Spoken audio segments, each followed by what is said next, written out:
Et c'est parti pour le 393e épisode du Coup Tordu. Le Coup Tordu, ça parle vélo, ça parle cyclisme. Le 393e épisode du Coup Tordu. Le Coup Tordu, c'est le podcast des passionnés pour les passionnés. C'est dingue, hein, ça fait une semaine qu'on n'a pas fait de podcast. J'ai l'impression que ça fait 10 ans qu'on n'a pas fait de Coup Tordu. Alors, je vous rappelle que dans le dernier épisode, on était avec Francesco. On est en plein dans la période des interviews. Dans l'épisode précédent, nous étions avec Francesco, célèbre manager de Side Limit, qui a défrayé la chronique en cette année 2025. Je vous annonce un petit peu ce qui va se passer pour la suite. Donc là, on enregistre cet épisode le mercredi 12 novembre 2025. Je vous annonce que ce samedi, donc samedi 15 novembre 2025, dans le cours de la matinée, vous aurez un épisode avec Yanis Voisard. Yanis Voisard, que vous connaissez tous bien évidemment, coureur de la Tudor, l'équipier de Marc Hirschi et de Julien Alaphilippe. Mercredi prochain, le 19 novembre 2025, Luca de Rossi,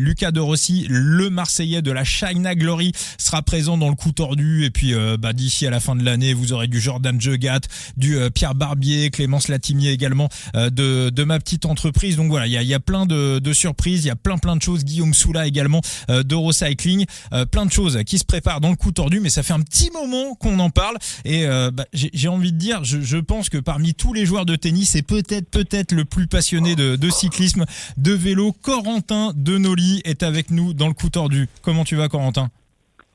Ça va au top, un plaisir d'être dans le podcast. Est-ce qu'on peut dire, Corentin, que parmi tous les joueurs, parce qu'on va te présenter un petit peu, bien évidemment, c'est la première fois d'ailleurs qu'on reçoit quelqu'un qui fait un sport autre que le cyclisme dans le Coup Tordu, est-ce qu'on peut dire que parmi tous les joueurs de tennis, t'es le plus passionné de vélo ? Oui, sans trop de doute. J'ai plein de potes qui, quand ils me voient arriver dans un club ou peu importe l'endroit, ils m'appellent par un nom de cycliste plutôt qu'un joueur de tennis. Donc des fois, je leur dis, les gars, je suis quand même encore joueur de tennis un petit peu quand même. Ils t'appellent comment ? Mais... quand je vais m'entraîner de temps en temps à la Fédé, il m'appelle Poggy. Voilà. C'est bon ça c'est bon. Bon, Corentin, je suis pas tout seul pour te recevoir dans le Coup Tordu, puisqu'il est avec nous, le plus passionné des passionnés. Monsieur Thibaut, alias Latib, comment va mon Thibaut ? Eh ben, ça va très bien, j'espère, et je m'excuse d'avance. J'ai lu les commentaires sur le dernier podcast auquel j'ai participé. Mon audio était dégueulasse, c'est mes AirPods Pro 2. Donc là, j'ai pris des AirPods filaires. J'espère que le micro passe, sinon je trouverai une autre méthode. Mais pour le reste, je suis content de faire ce podcast avec Corentin et j'espère qu'il aura presque autant de mordants, quoique peut-être pas, qu'un chien californien. Alors là, faut expliquer la ref parce que je l'ai pas. Oh Corentin là. Qu'est-ce qui t'est arrivé, Corentin ? Un chien californien. Non, alors, si c'est par rapport à la morsure que j'ai eue. Exactement, c'est californien. Ouais. C'était en Géorgie, mais en Géorgie à côté de la Russie, pas en Géorgie américaine. Non, c'est pour ça que californien. Je me suis trompé. J'ai tapé mon sujet, mais pas trop. Ouais, je vois ça. Non, je me suis fait mordre par un chien en tournoi une fois. Ouais. Donc voilà, petite anecdote à raconter. C'était pas très grave. J'ai pas pu jouer le tournoi en simple parce que je pouvais pas courir, mais je me suis battu, j'ai serré les dents et j'ai fait le tournoi en double et on avait pu gagner. Donc voilà, une petite cicatrice sur le tibia et puis voilà. Mais alors attends, t'es en match, il y a un chien qui débarque. Non, en fait là-bas en Géorgie c'est connu, il y a beaucoup de chiens errants et je rentrais du club pour aller dans le Airbnb. Et il y a beaucoup de chiens dans la rue et je rentrais, j'étais franchement à 50 mètres de l'appart et il y a un chien qui est sorti d'un garage qui m'a mordu la jambe et qui est parti tout de suite. Donc voilà. Petit tour aux urgences au fin fond de la Géorgie où personne parlait anglais. C'était assez sympa. Bon, Corentin, on va parler bien évidemment ta vie de joueur de tennis. À l'ATB, t'es combien ? Tu finis l'année 2025 350, c'est ça ? Un petit peu plus, je crois que j'ai perdu des points, 370e je crois en simple et 300e en double, un truc comme ça à peu près. Bon, on va parler vélo, on va parler tennis, hein, Ouais. on va faire tout un petit peu tous les parallèles entre ces deux sports. Le coup tordu, bah tu connais un petit peu la tradition, Corentin. Bien sûr. On aime bien attaquer avec l'actualité vélo. Thibaut, je vais aller vers toi déjà. Bah Thibaut, on va commencer par on va avoir une pensée pour Johan, pour Jérémy Sakian, l'arrêt de Saderaï. Thibaut, on a appris ça il y a juste avant le podcast. Oui, demain ce sera le dernier podcast. Les podcasts ça va, ça vient. Des fois, faut faire avec les disponibilités des certains. Quand ça devient un peu plus compliqué, c'est du taf, hein, mine de rien derrière. Donc parfois, il est temps de dire au revoir et de tourner une page pour en écrire une nouvelle. Les podcasts, ça déraille, il s'arrête pour Johan, mais il y aura quand même d'autres sujets. Il est animateur d'autres podcasts, donc mine de rien, bon, c'est un podcast vélo qui s'arrête, mais il y a d'autres histoires qui continuent. Et cet hiver, il y a Bac à Sable qui est quand même là. Donc non, c'est dommage parce que ça reste un format sympa où on est quand même aussi un peu dans la déconne, sur des quiz assez sympathiques. Mais honnêtement, c'était sympathique parce que moi, j'y ai participé. J'y ai participé avec des mecs du milieu journalistique, des pointures. Qui m'ont ouvert des opportunités. On a fait le quiz Saderaï à Paris, si tu te souviens, Vincent. Ah que oui, oui, notre magnifique 4e place sur 4 là, j'en ai pas passé une là. J'ai tout mis à côté quoi. Encore merci aussi à Théo Barbet du Kiel qui m'avait invité pour commenter une course de vélo sur l'équipe, mais du côté du en ligne, pas du linéaire, à savoir le Tour du Munster. Non, franchement, et puis ça reste une belle famille. On va quand même rester en contact, les voir, mais non, c'est une page qui se ferme pour d'autres qui s'ouvrent. Toi, Corentin, ça déraille. En tant que fan de vélo, j'imagine que ça faisait aussi partie un petit peu de ta playlist des podcasts que tu écoutes. Ouais. Pour être honnête, les podcasts, à part le coup tordu et Saderaï, je crois que j'en ai peut-être pas écouté d'autres.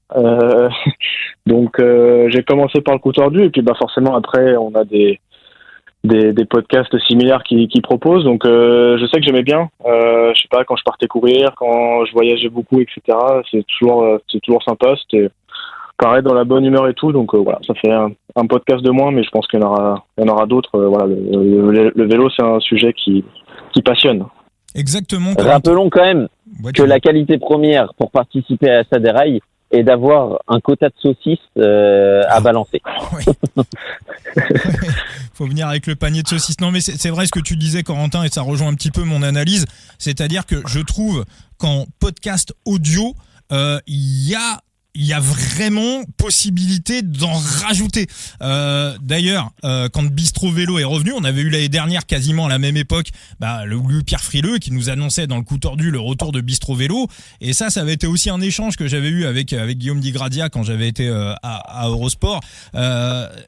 Il y a eu beaucoup de retours aussi. Bistro Vélo est revenu sur YouTube, donc évidemment sur la chaîne Max, mais on a vu une frustration de beaucoup de suiveurs de pas avoir Bistro Vélo en audio sur les plateformes de podcast. Et pour en discuter également avec des collègues qui ont des studios de podcast, aujourd'hui les créateurs de podcasts sont vraiment focus et focalisés sur toute la partie vidéo, et cette partie audio elle est vraiment mais complètement négligé. Moi, je me mets à votre place, vous qui êtes à l'écoute du coup tordu, Corentin, tu le disais, voilà, en allant faire son footing, j'imagine aussi pendant les voyages, t'as beaucoup de trajets en avion, mais aussi tous les gens qui se lèvent, qui vont bosser, qui vont, voilà, je vois que les audiences du coup tordu, c'est vraiment le matin entre 7h et 10h, c'est les deux tiers des audiences. Donc je le dis, voilà, pour ceux qui voudraient se lancer, qui voudraient aller sur des choses dans le cyclisme, on voit que dans le trail, il y a des podcasts qui se créent, mais dans le trail,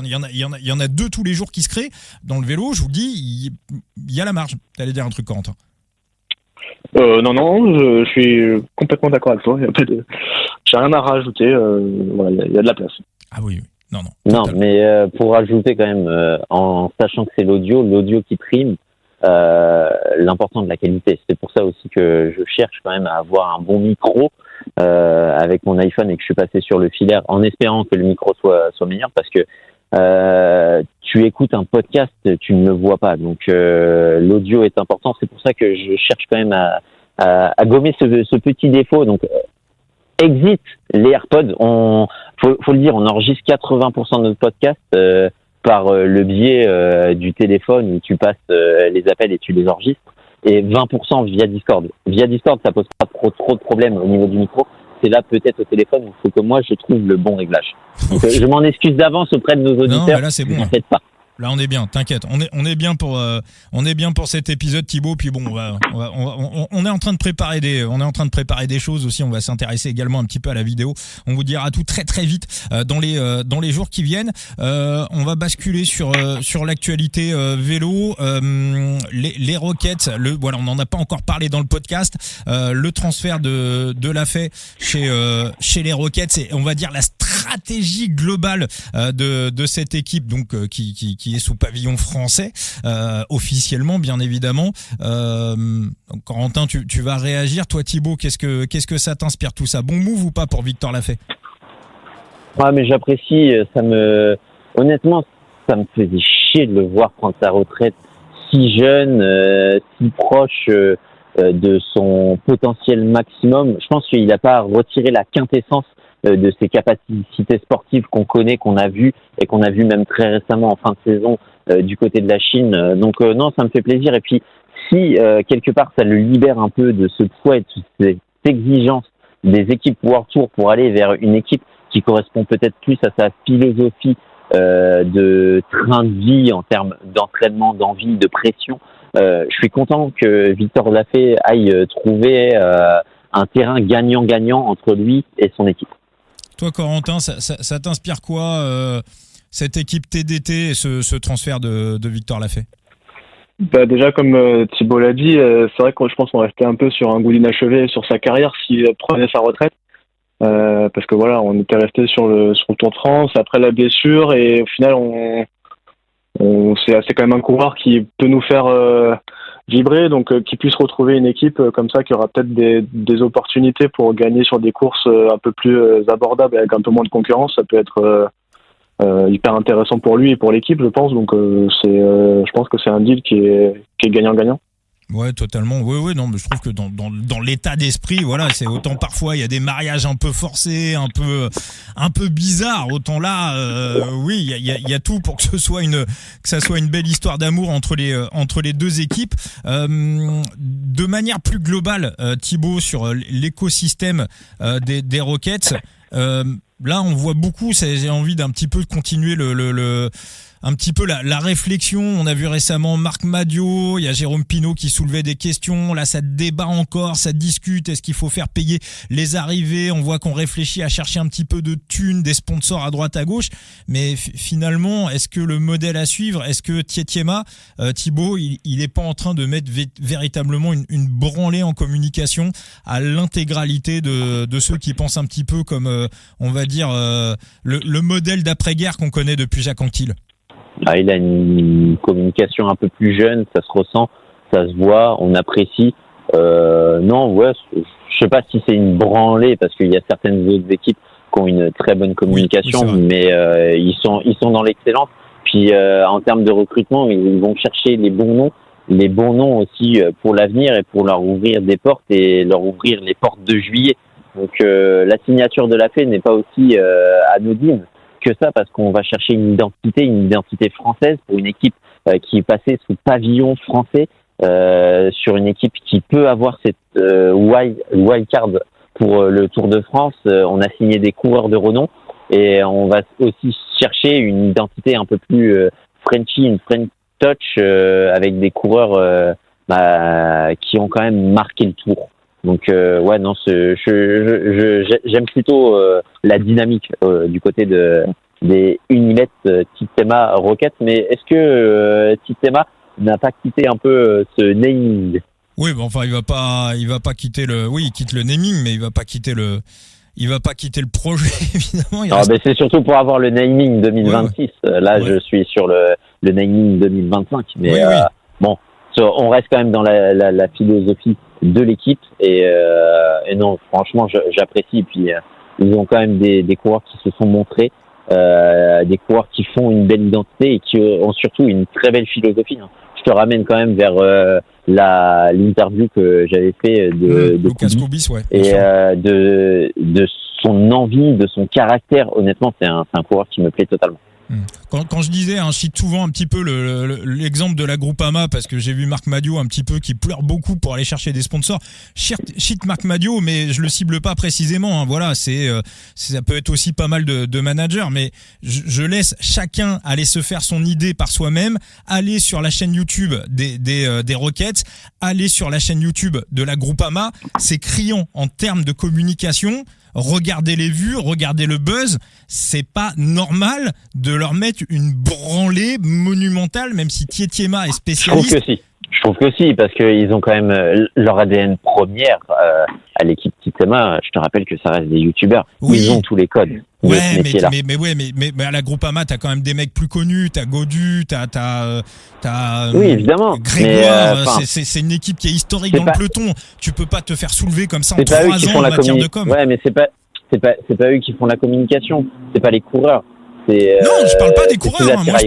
Ah oui, non, mais moi je parle de la stratégie globale de l'équipe où je pense que t'en penses quoi tout ça, toi, de Corentin? Ouais, c'est vrai que les Rockets, voilà, c'est parti de YouTube et comme Thibaut l'a dit, ils ont les codes et c'est vrai que je pense que ça manque un peu de contenu un peu aussi extra sur plein de choses. Il y a de quoi faire et sur la FDJ, moi je sais qu'il y avait une époque, j'avais bien aimé, ils avaient fait des petites vidéos quotidiennes un peu sur le Tour de France. Surtout voilà, le tour c'est pour le grand public, ça paye et les gens seraient contents d'avoir plus de contenu, je pense, en inside un petit peu. Donc ouais, je suis aussi d'accord que c'est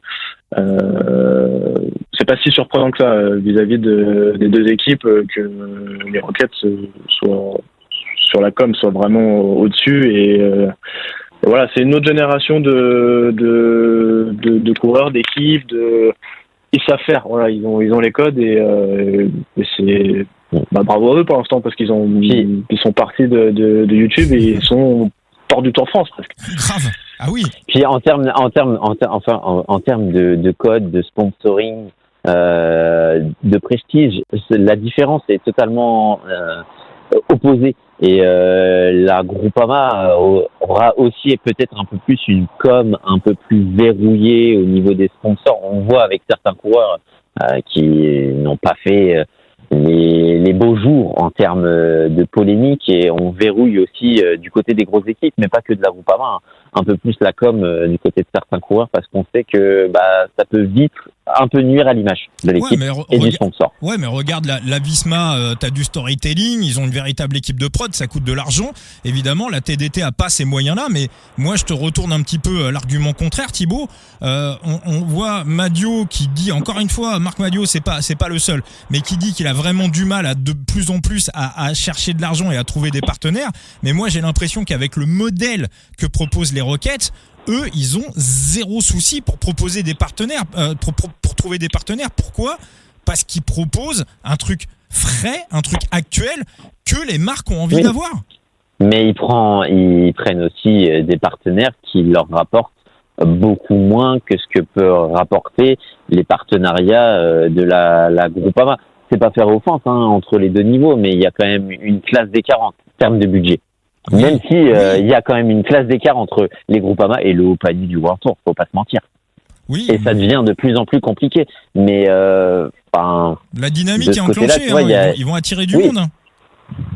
J'espère pour eux parce que c'est une équipe qui mérite plus, qui mérite d'être vue, puis qui mérite d'être sur la plus grande course du monde parce que ils nous ont montré qu'ils ont les coureurs de qualité, ils ont le recrutement pour le faire et puis pour nous faire un bon tour parce que dans la philosophie de course aussi, Tietema, s'il est présent sur le Tour de France, les étapes, comme on a vu du côté des étapes de sprinter, il est là aussi pour montrer un peu le maillot et pour dynamiser un peu la course que certaines grosses équipes ne veulent plus prendre.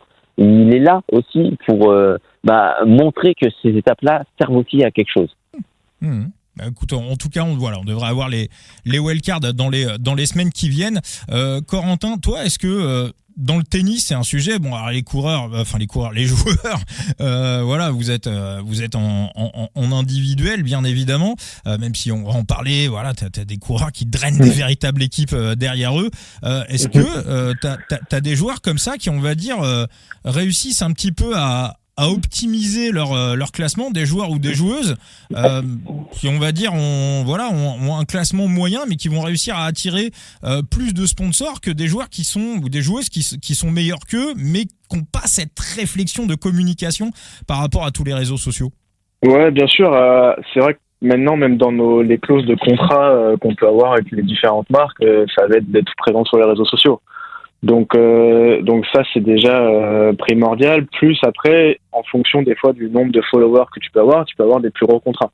Donc si tu es assez présent sur les réseaux et que tu as une grosse communauté, les marques vont venir directement à toi. On prend l'exemple qui fait le parallèle avec les Rockets, c'était Jules Marie qui avait repris le circuit en filmant tous ses matchs, et qui avait sa chaîne YouTube, et lui il est remonté dans les 200, à peu près 200e mondial.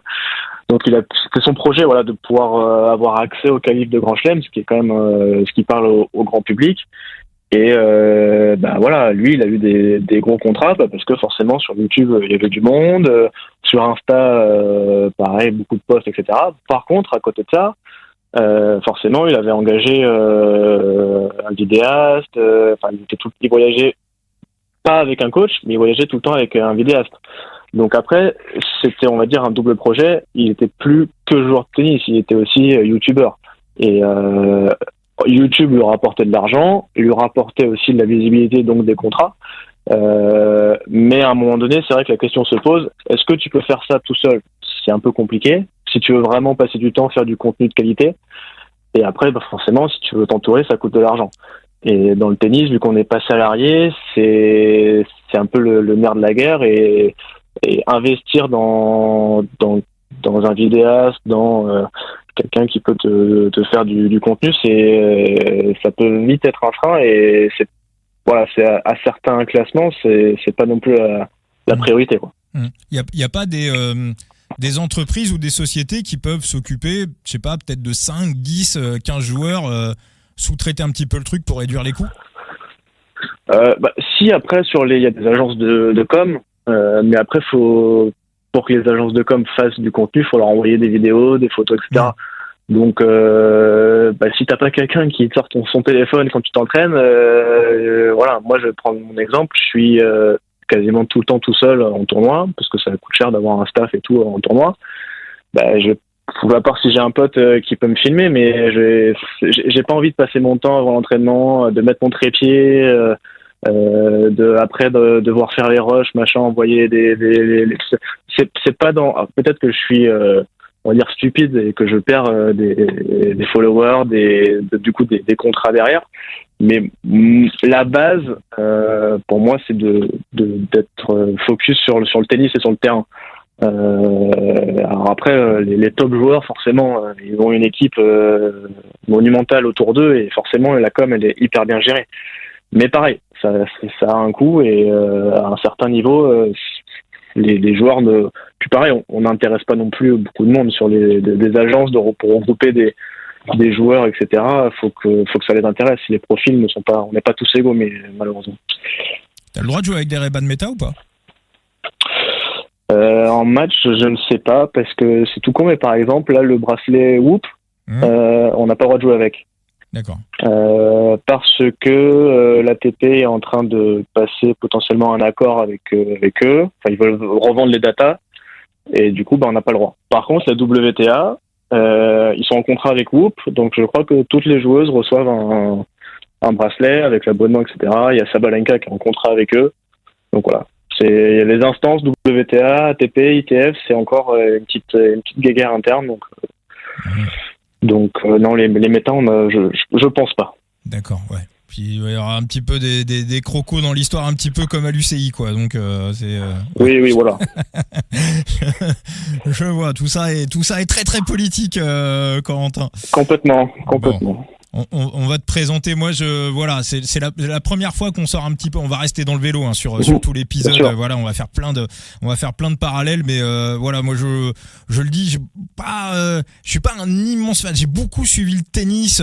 J'ai un peu à l'ancienne, mais l'époque des McEnroe, des Connors, vraiment les années 80-90, l'épopée d'Henri Lecomte en finale à Roland-Garros. Bon, t'étais pas né, Corentin, mais tout ça, voilà, moi j'ai un petit peu suivi, puis j'ai un petit peu lâché les même si Federer est pas si gentil que voilà, j'ai vu son début de carrière, il était un peu agresse, mais voilà, je trouve ça s'est un petit peu polissé avec le temps et ça m'a moins plu, on va dire, au niveau des top stars. En revanche, voilà pourquoi t'es aussi dans le podcast, c'est que j'ai toujours eu une passion, on va dire un regard sur tous ces joueurs qui sont au-delà, on va dire, de la 150e, 200e place mondiale, les gars qu'on voit dans les qualifs de Roland-Garros, vraiment les mecs qui se tapent pour bouffer. Et ça, c'est vraiment, si un jour je devais aller à Roland-Garros, j'habite pas très très loin, en plus j'y ai jamais été, mais à choisir, j'irais plus voir des matchs de qualif, de pré-qualif, ou alors des premiers tours où vraiment ça se tape sur le cours numéro 18. Donc on va parler un petit peu de tout ça, Corentin. Donc là tu nous as dit t'es 378e mondial. Alors comment t'occupes, je vais te poser un petit peu la même question qu'on pose aux cyclistes quand on les reçoit souvent sur cette période d'interview. Où t'en es précisément dans ton intersaison? Est-ce que la saison est terminée? Il y en a qui lâchent complètement le vélo, un rappel de Nasser Bouhanni qui pouvait lâcher le vélo lui pendant 2 mois. Bon, c'est de moins en moins le cas maintenant. Toi, comment t'occupes l'intersaison? Est-ce que tu lâches ta raquette? Est-ce qu'il y a une préparation foncière pour encaisser tous les matchs? Comment ça se passe pour toi? Là, c'est vrai que c'est la période où c'est un peu, on est entre deux parce que il y a encore des tournois. Personnellement, je ne les joue pas parce que en France, on a le championnat de France par équipe qui va commencer. Donc on a notre première rencontre qui se joue samedi avec mon club, le Tennis Club de Paris. Et du coup, ça nous prend tous les samedis pendant 3 semaines. Et du coup, c'est compliqué de faire un tournoi en même temps parce que chaque tournoi se déroule sur une semaine avec les demi-finales ou la finale qui se joue le week-end. Donc ça veut dire que je pourrais pas faire les deux en même temps. Donc du coup, avec mon entraîneur et mon prépa physique, on a choisi de commencer en parallèle la prépa foncière et de coupler une période d'entraînement avec une période de match quand même pour le club, parce que voilà, les matchs par équipe pour nous c'est des rentrées financières qui sont assez importantes. Donc voilà, j'ai commencé cette semaine la prépa foncière, on va dire en reprise, parce que le but c'est quand même de garder du jus et de la fraîcheur pour être performant les week-ends. Mais voilà, on est toujours sur une période fin novembre, début décembre, où on fait tous notre prépa foncière pour commencer d'attaque en janvier.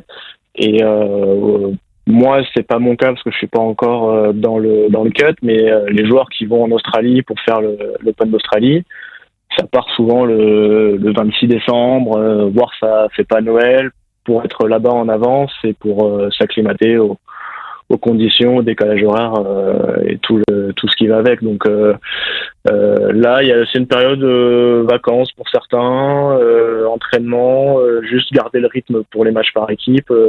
Mais oui, on est sur l'intersaison et on est quand même sur une période foncière qui arrive pour tout le monde. Alors je l'ai pas précisé, donc t'es parisien, 92, Boulogne-Billancourt, c'est ça? J'habite à Boulogne, mais je m'entraîne du côté du club de Paris et je suis né à Vienne, au sud de Lyon. Okay. Donc voilà, je suis sur Paris depuis mes 18 ans. D'accord. Et donc là tu en as 28, c'est ça? C'est ça. Ouais, okay. C'est ça. Et c'est comme j'allais dire comme cycliste professionnel, comme tennisman professionnel, ça va être ta combienième saison là? C'est dur à dire parce que officiellement, dès qu'on commence les tournois professionnels sur le circuit, on peut dire qu'on est professionnel. Après, moi, je vais considérer que j'ai joué le circuit junior jusqu'à la fin de l'année de mes 18 ans. Et après, j'ai switché complètement. Je suis parti m'entraîner 4 ans à la Fédé. Et puis voilà, à partir de là, on fait que ça. J'ai eu l'avantage de passer mon bac avec un an d'avance, donc du coup, j'étais assez tranquille sur la dernière année des juniors.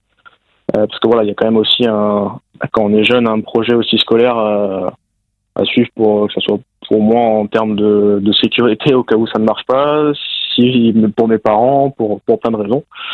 Donc voilà, on va dire que ça fait 10 ans que maintenant je fais le circuit à temps plein et je fais que ça. Sur cette période hivernale, on va dire, est-ce que c'est aussi parce que bon, voilà, tu nous l'as dit, hein, voilà, il y a pas un gros staff derrière toi. Est-ce que c'est aussi une période où t'as de l'administratif à gérer, tu regardes un petit peu ta saison, tu regardes les entrées, les sorties, et t'es aussi un petit peu plus là-dessus que sur le reste de l'année? Oui, forcément, on va avoir la fin des comptes qui va vite arriver.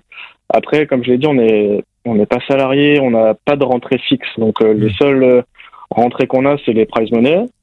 Donc, ça dépend vraiment de ta performance. Et puis là, par exemple, sur les matchs par équipe, on est payé à la rencontre jouée. Donc, on a un petit fixe, entre guillemets, mais au max, c'est 5 rencontres pour jouer en France. On les fait en Allemagne aussi, en Italie aussi.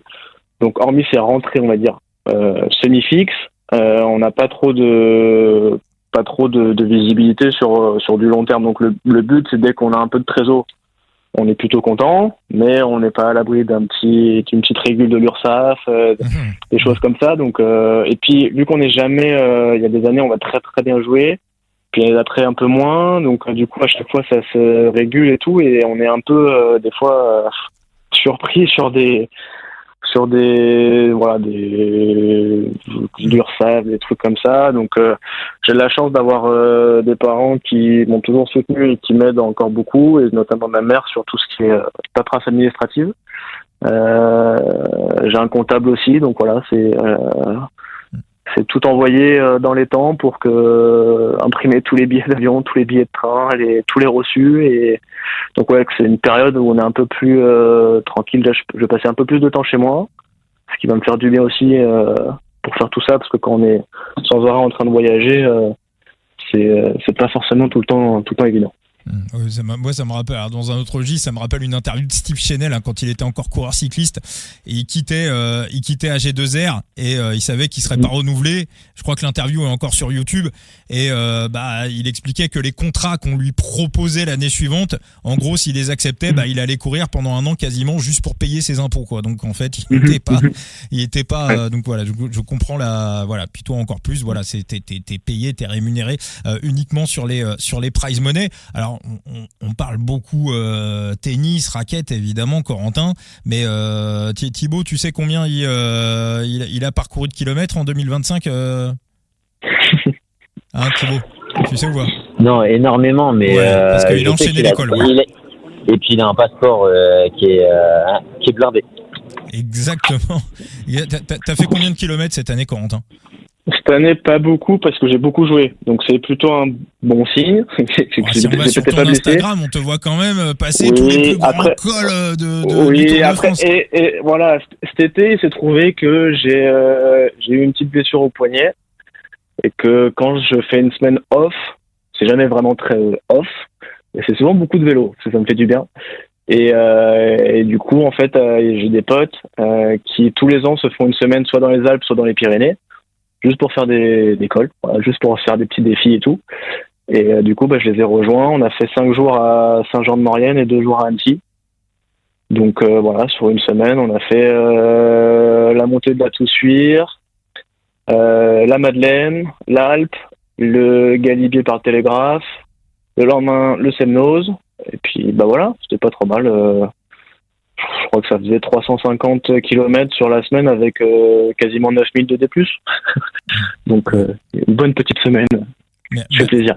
Mais alors, est-ce que c'est quelque chose que, on va dire, tu fais pour le plaisir parce que tu es amoureux de la montagne, ou quand même avec ton entraîneur, c'est aussi quelque chose que tu incorpores dans la préparation?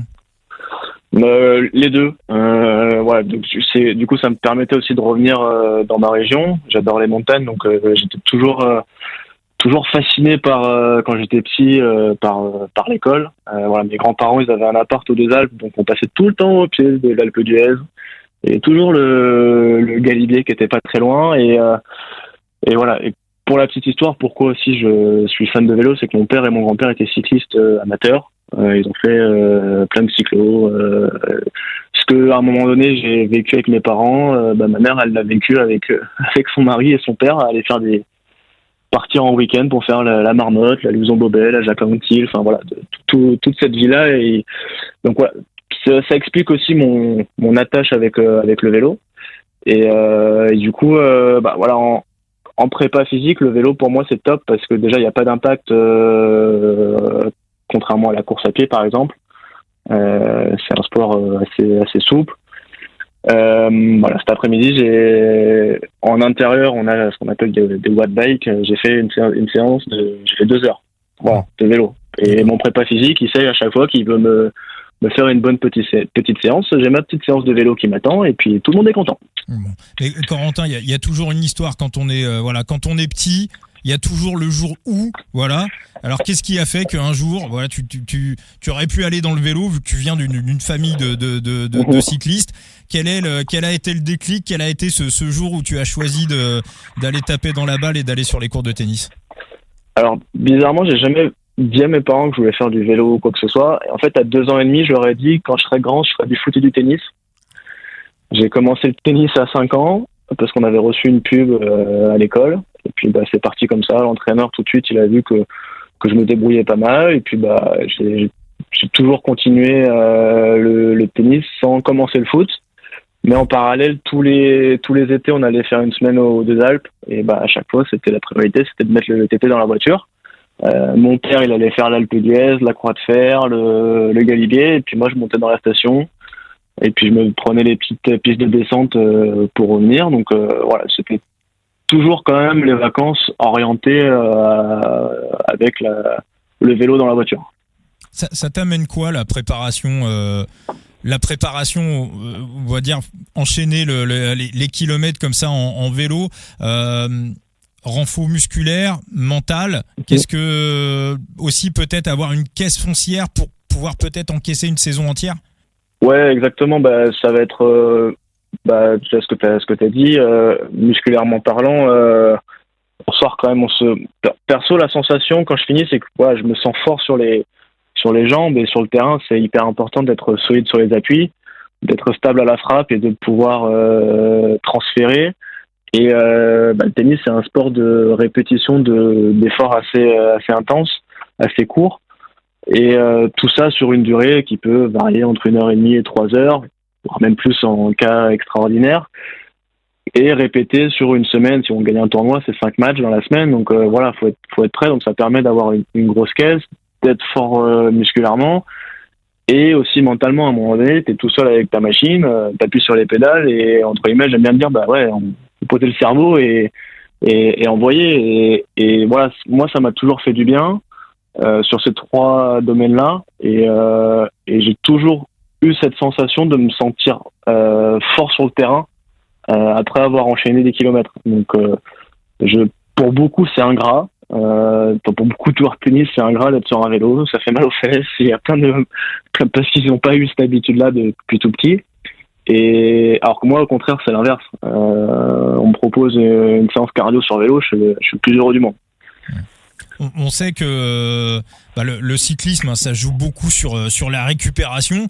Toi, est-ce que des fois tu réfléchis un petit peu comme un cycliste, peut-être qu'une réflexion que certains tennisman n'ont peut-être pas autant, à savoir que tu te dis peut-être que sur la répétition des matchs, je vais peut-être aussi essayer d'aller gratter sur la récup pour justement pouvoir mieux terminer que mes adversaires, parce que qui est clairement la réflexion au niveau du cyclisme.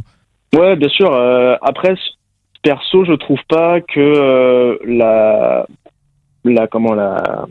l'enchaînement des matchs et la gestion de l'effort soit un frein pour la performance. Le vélo, c'est quasiment que ça, l'effort physique. Sur le tennis, il y a quand même la partie tactique, la partie technique. Si un joueur a une faiblesse, quand on va faire le briefing d'avant-match, on va orienter. Donc voilà, c'est une petite partie d'échec. Alors que le vélo, c'est vraiment sur l'enchaînement de l'effort. Par contre, c'est plus des fois à l'instant T sur le match qui peut devenir physique parce que on est avec un adversaire qui pareil, on va faire des longs échanges, on va les répéter, etc. Mais d'avoir en tête ces séances un peu ingrates de vélo, de passer 1h30, 2 heures à haute intensité où c'est pas très drôle, etc. Mais après sur le terrain, c'est ce qu'on va retrouver et qui dit moi je sais que j'ai fait cet effort-là et que je peux tenir encore peut-être 2 heures à une très haute intensité et que on se connaît plus ou moins tous les joueurs de tennis, on sait quel joueur est fort physiquement ou pas et à un moment donné de savoir qu'on peut gagner aussi un match physiquement et de se sentir fort physiquement, ça permet aussi, je trouve, de se sentir fort mentalement. T'allais dire un truc, Thibaut? Du tout. Ok. Tu parlais de stratégie à l'instant, donc voilà, avoir une grosse caisse physique, donc voilà, c'est une arme de plus au niveau de la stratégie. Donc je le dis pour vous tous qui nous écoutez, si vous êtes intéressés, si vous avez envie d'écouter un beau podcast sur tout ce qui est stratégie en tennis, je vous conseille Extraterrien. Tu as dû l'écouter, le Extraterrien avec Fabrice Santoro.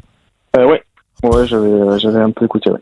Incroyable. Non mais c'est le mec avait une tactique pour chaque joueur. C'était c'était. Ouais, c'est pour il y a beaucoup de joueurs qui ont un carnet et qui notent tout. Et puis avant chaque match, en fonction de tel joueur, ils ouvrent le carnet et puis ils se disent tiens, je vais faire ça. Puis le lendemain, peut-être que c'est complètement l'opposé. Ouais. Donc c'est ça qui est assez intéressant avec le tennis, c'est d'avoir ces styles différents qui s'opposent et qui amènent des matchs complètement différents à chaque fois. Il y a combien de personnes? T'as un entraîneur, c'est ça?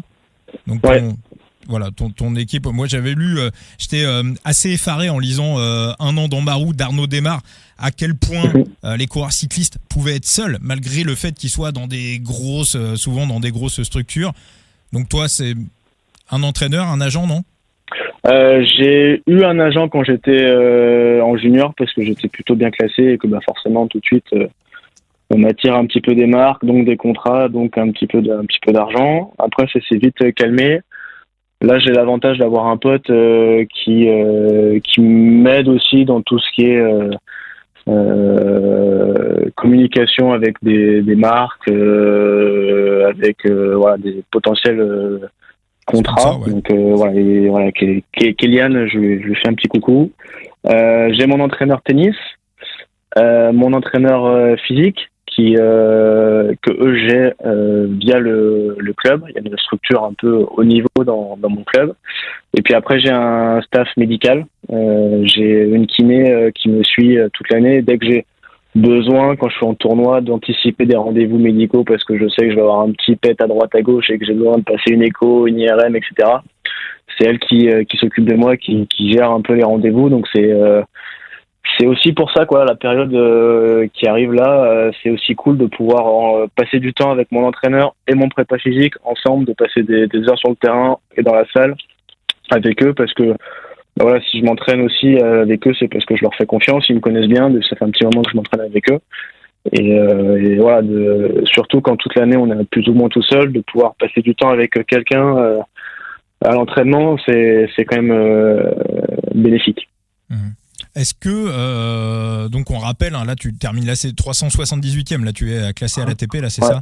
Est-ce que quand on est à ce niveau-là, est-ce qu'on a quand même une communication avec la Fédération française de tennis? Moi, ce qui m'avait marqué aussi, j'avais lu il y a très longtemps le livre de Nathalie Tosia, donc qui avait fait finale à Wimbledon en 1998. Elle expliquait qu'il y avait une sorte un peu de carré vip, je sais plus si c'était pour les 16 premiers mondiaux ou les 32 premiers mondiaux, mais en gros qui avait le droit à des conditions qui n'avaient, tu chutais d'une place, t'étais derrière, t'étais plus du tout dans les mêmes vestiaires, dans les mêmes conditions, dans les mêmes toi, est-ce que quand on est dans tes classements, est-ce qu'il y a un contact avec la Fédération française de tennis, ne serait-ce que des prises d'informations, des retours, ou est-ce qu'on est complètement, est-ce qu'on n'existe pas? Alors oui et non, ça change un petit peu, mais c'est vrai que moi du coup j'ai fait 4 ans là-bas, donc avec un entraîneur de la fédération, j'étais même interne au centre, j'ai passé vraiment beaucoup de temps, pareil, entraîneur physique, tout le staff, etc. Et il y a une année, je me suis fait virer et du coup, voilà, les cours, sur le papier, j'avais le droit de les utiliser encore, de pouvoir réserver des cours au Centre national d'entraînement, mais il y avait des priorités. Il y a des listes avec un beau petit tableau. Priorité 1, tous les joueurs dans le top 100 ou joueurs Coupe Davis ou joueurs qui s'entraînent encore à la Fédé. Après, priorité 2, priorité 3, priorité 4. Et c'était vraiment avec ton classement, à un moment donné, tu perds 10 places, ils disent non, t'es plus dans la liste, tu peux plus venir t'entraîner, alors que dans le fond, on est tous joueurs pareil, entre, je sais pas, si t'es 350 ou 400, c'est pareil. Avec ces barèmes-là, il y avait des fois, on n'avait pas le droit de pouvoir réserver un cours. Et puis, quand on savait qu'au final, il y avait personne qui jouait, des fois, on me disait, mais en fait, ils veulent pas juste aider. Enfin, c'est la Fédé française de tennis a beaucoup d'argent avec Roland Garros, ça génère énormément de revenus. Et sur les joueurs, il y a pas beaucoup de répartition et on a un centre à Porte d'Auteuil qui est tout neuf, qui est top, avec du beau matos, etc. Mais c'est assez compliqué. Depuis 2 ans, ils ont un peu rouvert aux joueurs à l'extérieur. C'est un peu plus simple d'aller s'entraîner. Pareil, le staff médical est aussi un peu plus laxiste, donc on peut y aller un peu plus facilement. Le médecin, si on a besoin d'une urgence, il s'occupe de nous. Mais c'est vrai que voilà, c'est toujours ce côté politique dans le sport qui un peu n'aide pas forcément les joueurs, et c'est dommage parce que au final on représente quand même la Fédé toute l'année, donc voilà, c'est pas forcément l'idéal. On va dire que ça s'améliore maintenant. Bon, est-ce qu'il n'y a pas, on va dire, alors là vraiment j'extrapole, mais quelques leçons qui ont été tirées du passé, parce que ce que tu décris un petit peu, c'est que véritablement pendant très longtemps, alors là ça bouge un petit peu, mais on se focalisait sur le résultat brut et uniquement sur le résultat brut. Et dans l'histoire du tennis français, il y a une histoire qui est très connue, et il y a eu un trouage intersidéral. C'est Marion Bartoli qui est passé complètement au travers des mailles de la fédération, parce que je crois que tout simplement à l'époque ils recrutaient uniquement sur le tournoi des As. En gros, t'étais bon au tournoi des As, on t'ouvrait toutes les portes, et elle s'était fait, je crois, taper sur un premier ou un deuxième tour. Et ils n'ont pas analysé un petit peu ce qu'on peut voir aussi dans le foot, où on va pas regarder un petit peu le potentiel technique d'un joueur, mais on va plutôt regarder si le mec est grand, s'il a un bon jeu de tête, s'il marque des buts. Donc voilà, on regarde un petit peu souvent le résultat brut et pas ce qu'il y a derrière. Est-ce que tu as aussi un petit peu l'impression qu'il y a eu beaucoup ça un petit peu dans le tennis? Et est-ce que, voilà, on va dire, passer peut-être 24-25 ans, ou ce qu'on voit aussi un peu dans le vélo, est-ce qu'on sort aussi un petit peu des radars de la Fédé? L'âge, c'est un des critères plus importants, je dirais. Maintenant, je sais qu'ils misent énormément sur les moins de 18 ans. Au-dessus de 18 ans, si tu veux rester t'entraîner à la Fédé, il faut que tu sois un crack et que la Fédé mise tout sur toi. Donc 18 ans, ça fait quand même assez tôt. Pour partir tout seul, voilà, surtout que quand tu commences assez bas sur les tournois où il n'y a pas beaucoup d'argent à la clé, etc. Donc c'est pas forcément, je dirais, l'idéal. Mais après, c'est vrai qu'à un moment donné, moi j'ai toujours ce souvenir. On fait une début de prépa foncière avec tous les joueurs qui étaient au centre, et on était avec des joueurs qui maintenant sont dans les 100 premiers mondiaux. Donc c'est quand même des joueurs qui ont un bon niveau. Et ce qui intéressait les entraîneurs et les responsables à la Fédé, c'était les temps de passage. À tel âge, tu dois être classé temps, à tel âge, temps, machin. Et ils nous avaient pris les meilleurs joueurs par catégorie d'âge. Et moi, par exemple, un mec comme Alexander Zverev, c'est mon âge. Je l'ai côtoyé en moins de 14, moins de 16, etc. Et donc forcément, quand on prend ces temps de passage à lui, donc on va le dire quand même, ouais. En jeune, t'as battu quand même quelques grosses pointures aujourd'hui du circuit. Taylor Fritz, tu l'as tapé, non? Ouais. Taylor Fritz, Casper Ruud, Hubert Urcax, Hugo Humbert en français. En junior, j'ai été 3e mondial, donc ça m'a permis de passer pas mal de joueurs qui après ont eu des belles carrières. Mais voilà. Et par exemple, Zverev, lui, il était déjà trop fort. En moins de 16, il était déjà peut-être 400e mondial ou un truc comme ça. Donc c'était un profil, on va dire, hors norme. Et sur les temps de passage, on était tous en retard parce que ils avaient pris les meilleurs. Et à un moment donné, l'entraîneur, le responsable de la Fédé nous dit: ça vous inspire quoi ce tableau? Et il y avait un joueur qui a fini, Constant Lestienne, qui a fini dans les 100 premiers mondiaux et qui a dit: ça nous donne juste envie d'arrêter le tennis parce que vous nous donnez des chiffres, on est déjà en retard et pour vous, on n'est déjà pas assez bon. Donc pourquoi vous avez envie de nous entraîner, entre guillemets? Donc cette politique, c'est pas vraiment pas facile des fois quand on est joueur à comprendre, et on est vraiment sur le classement pur, et c'est pas il y a plein de joueurs qui sont passés à travers les radars de la Fédé et qui ont eu des potentiels énormes, hein. Là, je rebondis sur l'interview de Jean-Rodé Berdodo dans Cyclisme Actu, qui date d'il y a 24-48 heures, où il explique qu'il y a des coureurs parfois qui ont des doubles projets. Lui, il est en train d'expliquer que Jordan Jegat, à 25 ans, est en train d'exploser. Il fait 10e du Tour, alors qu'il y a encore 2 ans même, il était à Nantes. Jordan, que on retrouvera bientôt dans le coup tordu. J'ai envie de dire, sur ce que tu expliques, Corentin, un joueur de tennis qui a presque envie d'avoir un double projet et de mener des études, de mener des études et une carrière, une préparation joueur pro en même temps, clairement ça le plombe. Il y a quasiment pas de place pour arriver fort à 23, 24 ans, quoi. Non, parce qu'on va te dire qu'il faut que tu t'entraînes plus que les autres, donc passer beaucoup de temps sur le terrain, en salle de gym, pour être le plus fort possible, et au final ça va faire des journées à 6-8 heures de sport, et à côté de ça, avoir un double projet au niveau des études, c'est juste pas possible, quoi. Et c'est quoi l'accompagnement aussi financier derrière? Parce que quand t'es jeune, au-delà de ce double cursus qui te prend du temps, ça reste aussi le tennis, beaucoup de déplacements, beaucoup d'argent. Comment vous êtes aidé de ce côté-là? Si on est jeune, on a des bourses, que ce soit de la Fédé ou des ligues ou des comités, ou ça peut être du mécénat aussi pour certains. Après, c'est vrai que si les parents et la famille n'est pas très investis derrière et qui ont les ressources, ça peut être un très gros frein, pardon. D'accord. Ouais, donc ça se résume quand même à un sport sans être péjoratif ou dans la caricature. Oui, bien sûr.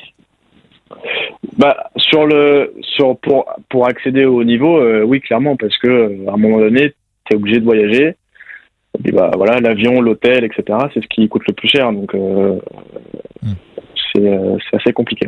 Alors, donc ça peut desservir des hauts potentiels quand même. On va dire des hauts potentiels qui sont pas aidés financièrement. Voilà, si t'es vraiment fort à un certain âge, etc., la Fédé va t'aider quoi qu'il arrive, même si tu veux pas t'entraîner avec eux, ils voudront pas te laisser passer. Mais on va dire un profil intermédiaire qui n'est pas dans les top joueurs de sa catégorie d'âge, qui joue pas si mal et qui à un moment donné, ses parents ne peuvent pas l'aider, etc., ça peut vite devenir un frein et des joueurs qui peuvent arrêter complètement. Ouais, donc en fait, en parallèle avec le vélo où on a des joueurs à maturité tardive, on peut aussi avoir des joueurs à maturité tardive, on va dire en tennis, tennistiquement, donc techniquement, qui sont pas aidés, quoi. Alors que en fait, leur temps de passage sont en retard, alors qu'ils ont une marge de progression qui est énorme. Exactement. C'est vrai que là, on a 2-3 joueurs qui sont arrivés assez tôt, comme Caraz ou même Sinner, qui ont, on va dire, repris des temps de passage à la Nadal, etc. Mais à un moment donné, on s'est retrouvé à avoir beaucoup de joueurs qui arrivaient dans les 100 ou même dans le top 10 assez tardivement, parce que une maturité physique, la prépa physique a changé, le matériel a changé, il y a plein de paramètres qui rentrent en compte.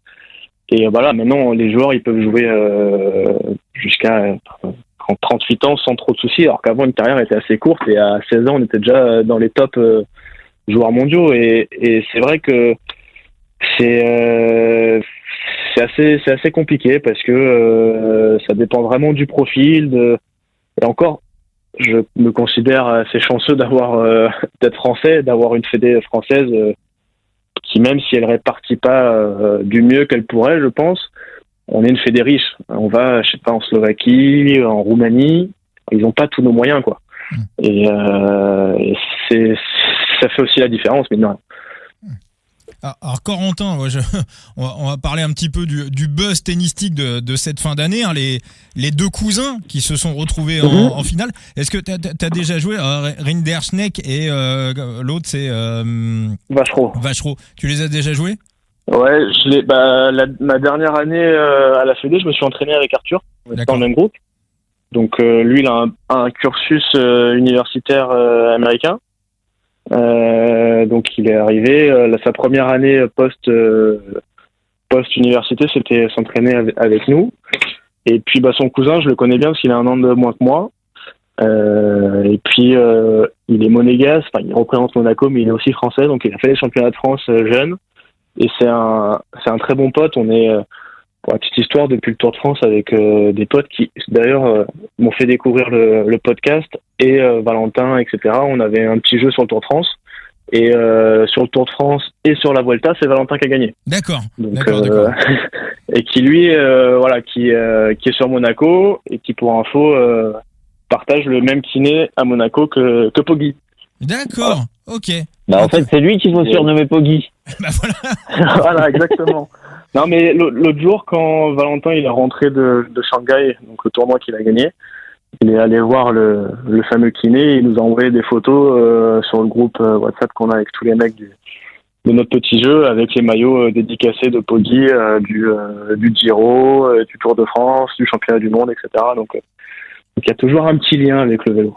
Mais alors, qu'est-ce qui fait que Arthur Rinderknecht, qu'est-ce qui fait que il n'était pas aux antipodes il était pas aux antipodes de tes classements. Vous êtes à peu près vous êtes de la même génération. Qu'est-ce qui fait que à un moment donné, ça se débloque, j'ai envie de dire un peu à la Marc Padoun. Alors je lui souhaite pas que ça s'arrête de la même manière, bien évidemment.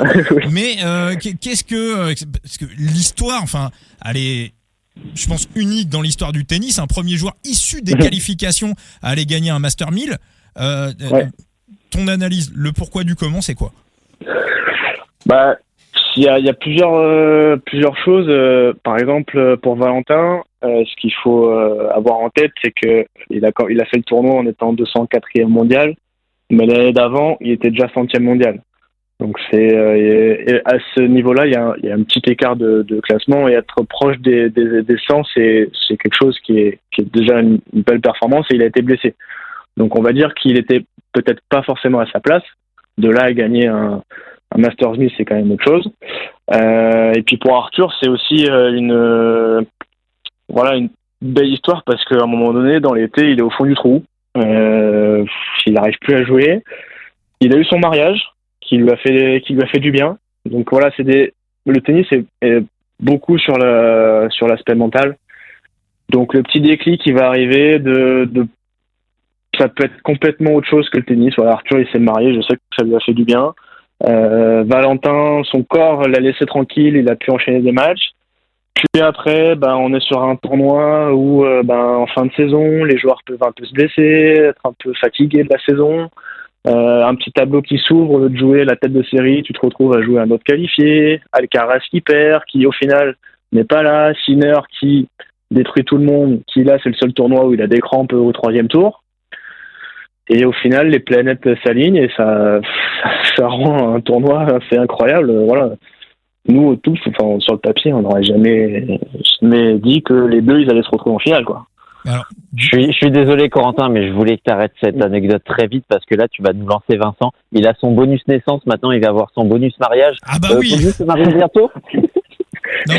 Non mais c'est vrai. Non mais je parle souvent de l'aspect mental. On essaye d'analyser un petit peu les cyclistes, mais évidemment, j'invente rien. Évidemment qu'un mec qui est bien dans sa tête, même s'il est pas au top de sa préparation, il va forcément être mieux qu'un mec, on va dire, qui est taquet, qui a mis tous les curseurs, mais qui a des emmerdes dans sa vie perso. Complètement. J'ai une connerie, il s'est fait larguer par sa copine.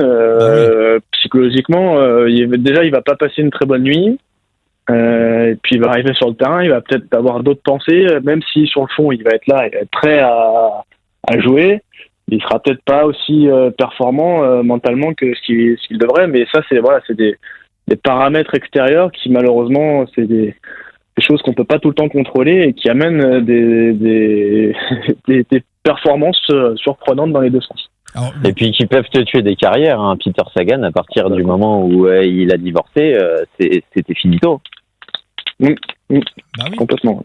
Ah oui, non mais je suis désolé hein, de Galopin. Pour moi, c'est l'exemple.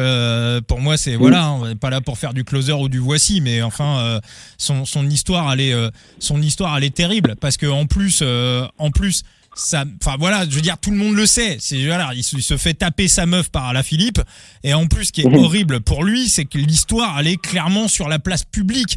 Donc voilà, mais moi, Tony Galopin, voilà, j'aimerais bien de l'avoir dans le coup tordu, pas pour aller là-dessus, parce que voilà, ça le regarde évidemment, puis c'est reconstruit, voilà, ça a l'air d'aller et tout. Mais moi, je pense qu'aujourd'hui, comme directeur sportif, quand il se retrouve face à un coureur qui peut être dans le mal, qui peut être dans une difficulté, on va dire de type privé, je pense qu'aujourd'hui il a les axes et justement pour avoir vécu ça, je crois qu'à un moment donné même, enfin, il était tombé dans l'alcool, enfin ça il l'a dit en interview, c'était assez terrible. Donc on le vit tous d'une manière plus ou moins distante ou plus ou moins avec notre sensibilité des événements de la vie qui sont parfois compliqué. Il y en a qui le digèrent très bien, comme il y en a qui le digèrent très mal. Ah ben, quand tout est exposé sur la place publique, c'est terrible. Sans nous citer de nom, Corentin, toi, je suis sûr que tu as des exemples en tête de mecs qui ont fait des performances, on va dire, catastrophiques, alors que personne ne s'y attendait. Et vous, dans le petit milieu du tennis, vous savez précisément ce qui s'est passé et le grand public ne l'a pas forcément su. Oui, bien Sans sûr. citer de nom, évidemment. Oui, non, bien sûr, mais ça rejoint un peu des fois un peu le sujet qu'on pourra avoir un peu plus tard, mais c'est aussi pour ça qu'on n'a pas le droit de parier sur le tennis, parce qu'on peut avoir des insides où on sait que lui c'est tout con, hein. Il peut juste être blessé, mais il va quand même jouer. Avec son coach, ils viennent de s'engueuler. Enfin voilà, c'est plein de choses comme ça. On le sait hein, quand on est sur le circuit. C'est un petit monde, donc au final. On a les infos, on les aura tôt ou tard. Donc voilà, c'est forcément quelque chose qui influe sur la performance, mais pas que sur le tennis, pas que sur le vélo. Je dirais que tous les sports de haut niveau, on a besoin d'être au top psychologiquement, et c'est pour ça aussi que les meilleurs s'encadrent et qui restent dans leur bulle le plus possible pour pas avoir tous ces petits parasites externes, quoi. Alors c'est intéressant ce que tu nous dis parce que vas-y Thibaut. Non mais ça me fait rebondir, au-delà d'avoir un coach physique, tu as aussi un coach mental de ton côté. J'ai eu actuellement non, mais petit j'ai fait beaucoup de préparation mentale, de sophrologie pour la concentration, pour la gestion du stress. Quand j'étais petit, que je jouais avec du public, j'avais un petit peu de mal. Donc voilà, j'ai géré ça. C'est plus un frein, je le ressens plus comme un frein à ma performance, donc j'ai pas ça. Après, je sais qu'à un moment donné, quand j'étais à la Fédé, je voyais aussi le psychologue du sport qui m'a aussi aidé. Et puis voilà, pour avoir des petites routines, quand ça va pas, tiens, je fais juste ça et ça, et hop, tout de suite, ça peut m'aider à aller un peu mieux, quoi. Donc pas à l'heure actuelle, mais plus jeune, j'ai eu des préparateurs mentaux. Jouer contre un public casse-couille avec un joueur qui joue à domicile, c'est vraiment chiant. Ça peut être chiant parce que sur de la, il y a plusieurs joueurs qui, on va être un peu différents sur ça, mais il y a des joueurs qui sont assez sanguins, donc le moindre fait extérieur, le moindre geste, le moindre bruit au moment de servir ou dans l'échange, ça peut le faire dégoupiller. Après, faut essayer de se détacher de ça et de le prendre un peu plus à la rigolade. Même si des fois on peut se faire insulter, là ça dépasse un peu les bornes, mais c'est au fond dans le jeu, c'est franchement il y a quand même pas beaucoup de situations où ça devient trop hostile. Ça a plus être, on va dire, quand il y a des parieurs qui vont être dans le coin et qui peuvent un peu foutre le bordel. D'ailleurs, vas-y, Thibaut. non, mais cet aspect public, je sais que dans le tennis, on demande quand même une certaine tenue dans les stades et souvent les arbitres réprimandent. Et on voit quelques joueurs qui se plaignent de certains publics. Le public français, c'est le plus difficile en termes de gestion pour l'adversaire, ou tu as vraiment d'autres publics sur d'autres continents, toi, qu'on a coaché tellement? Le public sud-américain, il va être assez chaud. Hein. Tu vas en Argentine, tu joues en Argentin, les bon courage. Argentins. Quand on voit comment ils sont dans les stades de foot, on imagine ça dans une petite arène de tennis. Franchement, bon courage. Le public français, je dirais pas qu'il est vraiment dur. C'est surtout les tournois en France, c'est vite parti un peu post-Covid, où les gens avaient envie de se lâcher, de faire un peu la fête, etc. Et par le sport, on a retrouvé un peu des ultras qui n'étaient pas vraiment dans le tennis avant.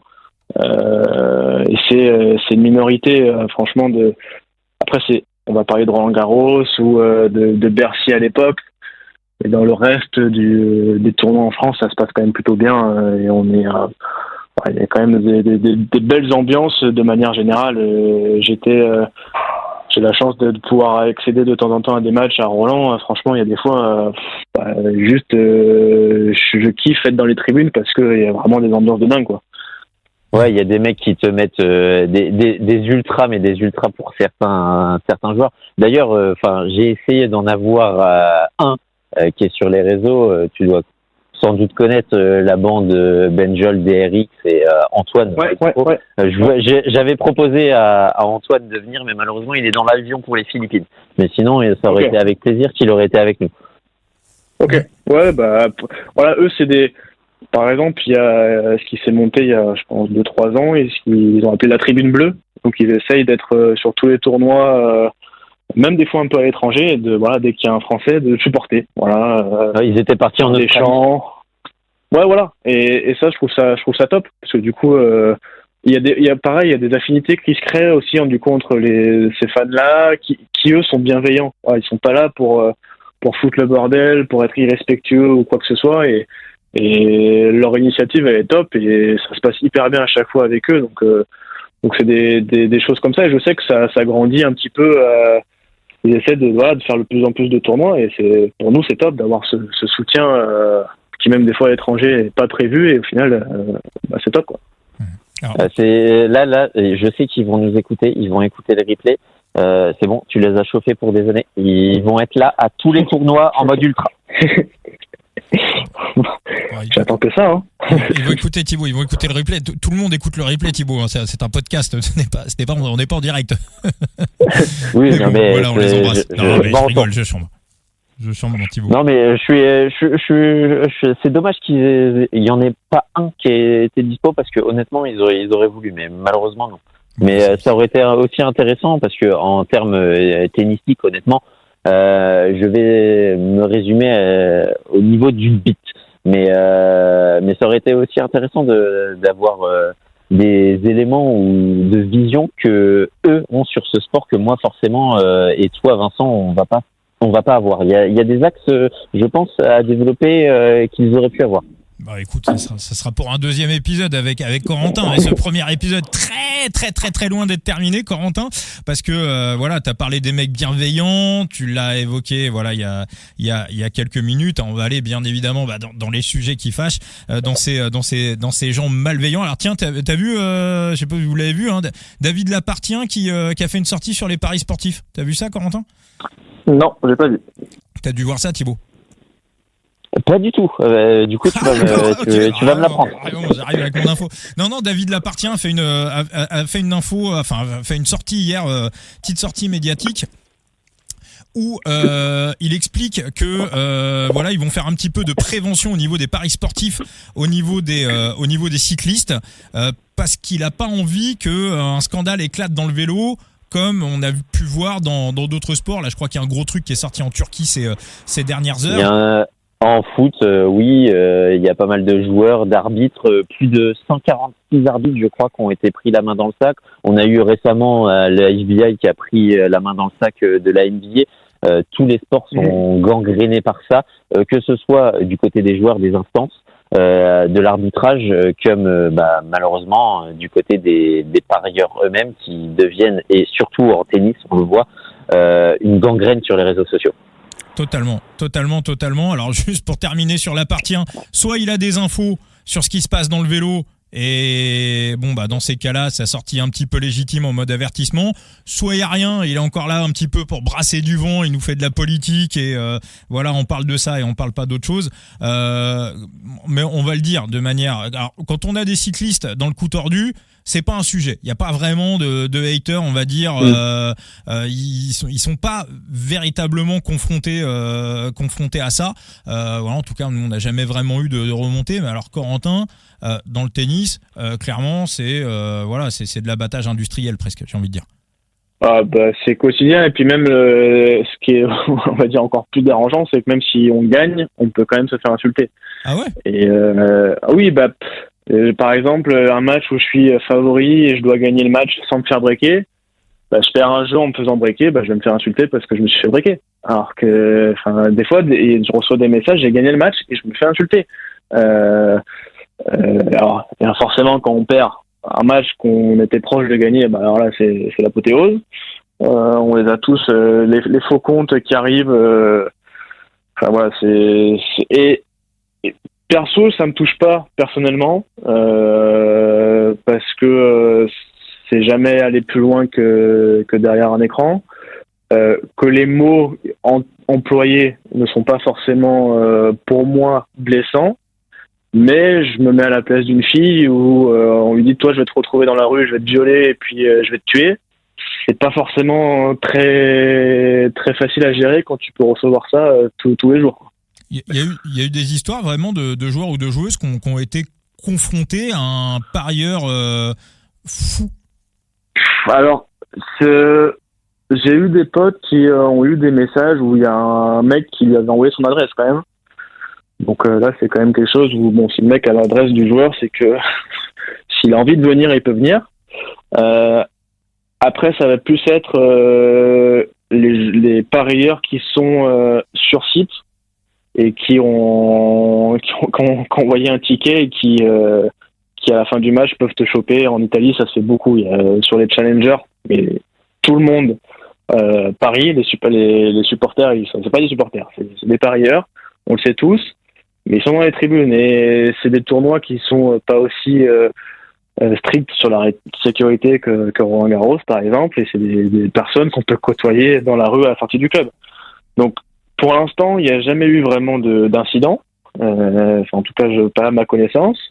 Et j'espère que ça va rester comme ça. Mais malheureusement, vu le monde un peu fou dans lequel on vit, j'ai un peu peur.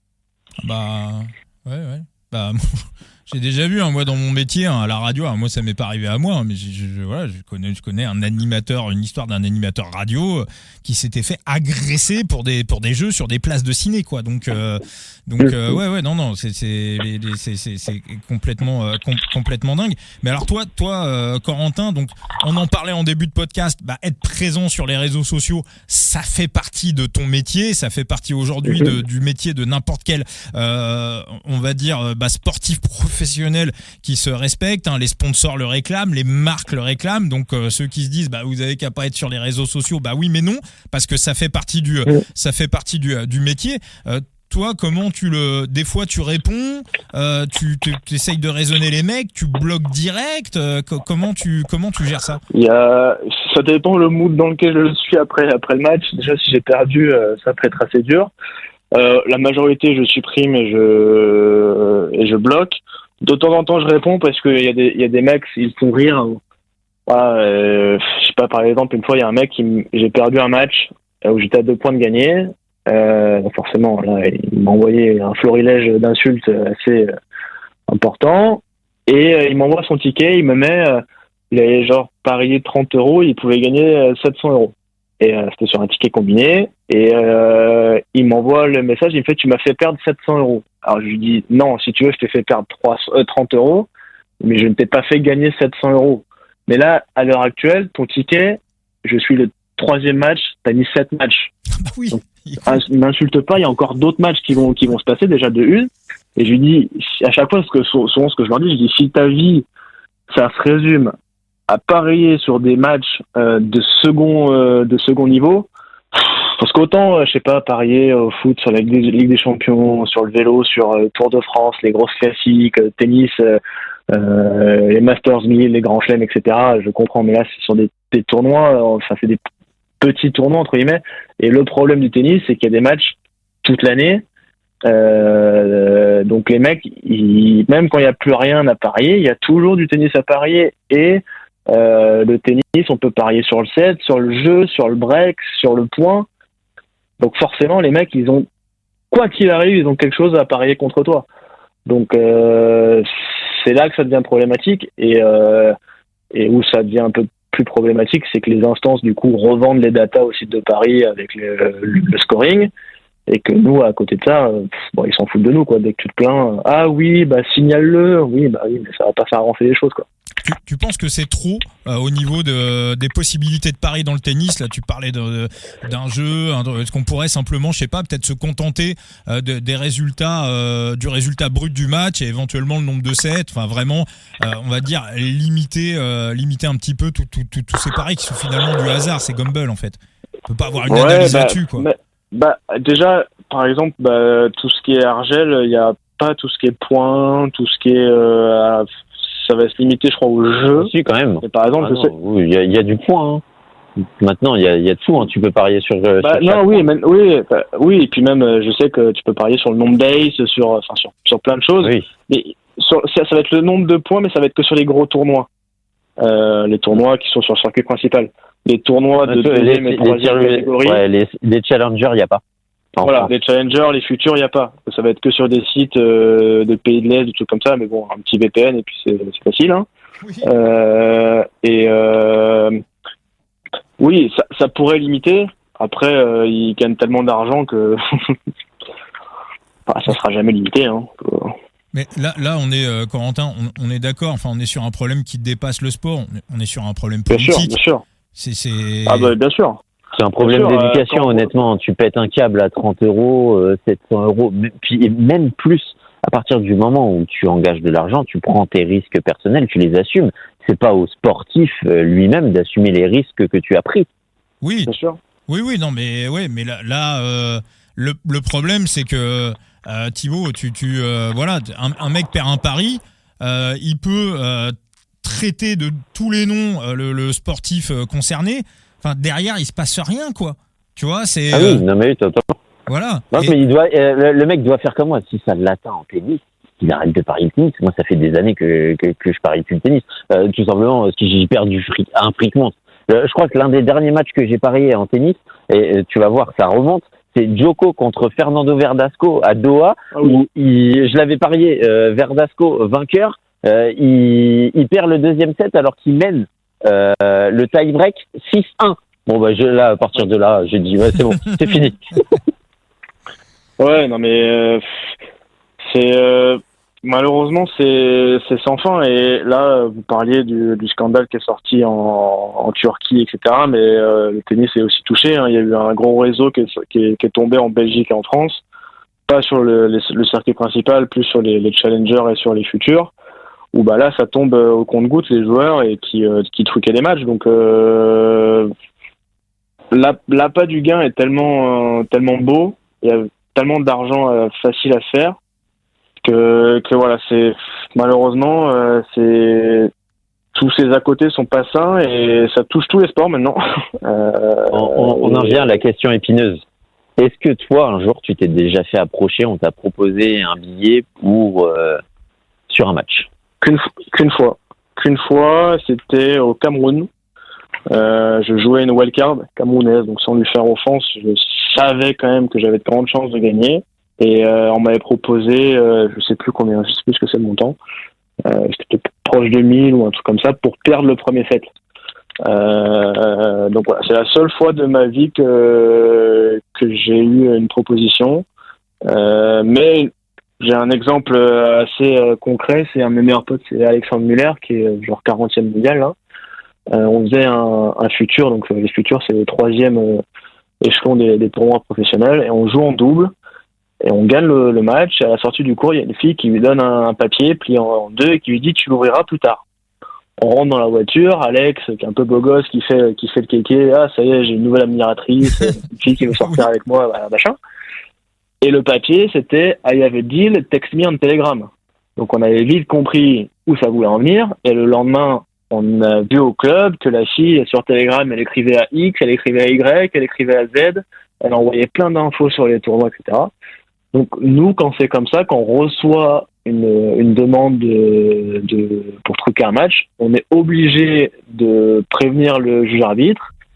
Après, on a une plateforme pour signaler en envoyant le message, si c'est sur les réseaux sociaux, le compte, etc. On a plein de choses à faire. Et si on ne le fait pas, là, on peut être considéré comme complice.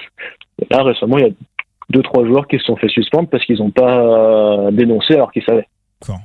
Et le mec, quand il se pointe au Cameroun et qu'il te demande de truquer le match, C'était sur les réseaux sociaux, moi. Ah d'accord, ok. Donc ouais, tu sais pas s'il était sympa, pas sympa, d'accord, ok. Non. Il était, ça se trouve, il était même pas sur place ou. Oui, non, je pense pas. Alors, mais alors toi, Corentin, oui, tu peux te dire aussi, ça peut, dans le, allez, je sais pas si c'est le meilleur ou le pire des cas, ça peut même être quelqu'un de l'instance qui essaye de te piéger pour voir si t'es correct. Ah, ça existe, si ça reste anonyme et en ligne.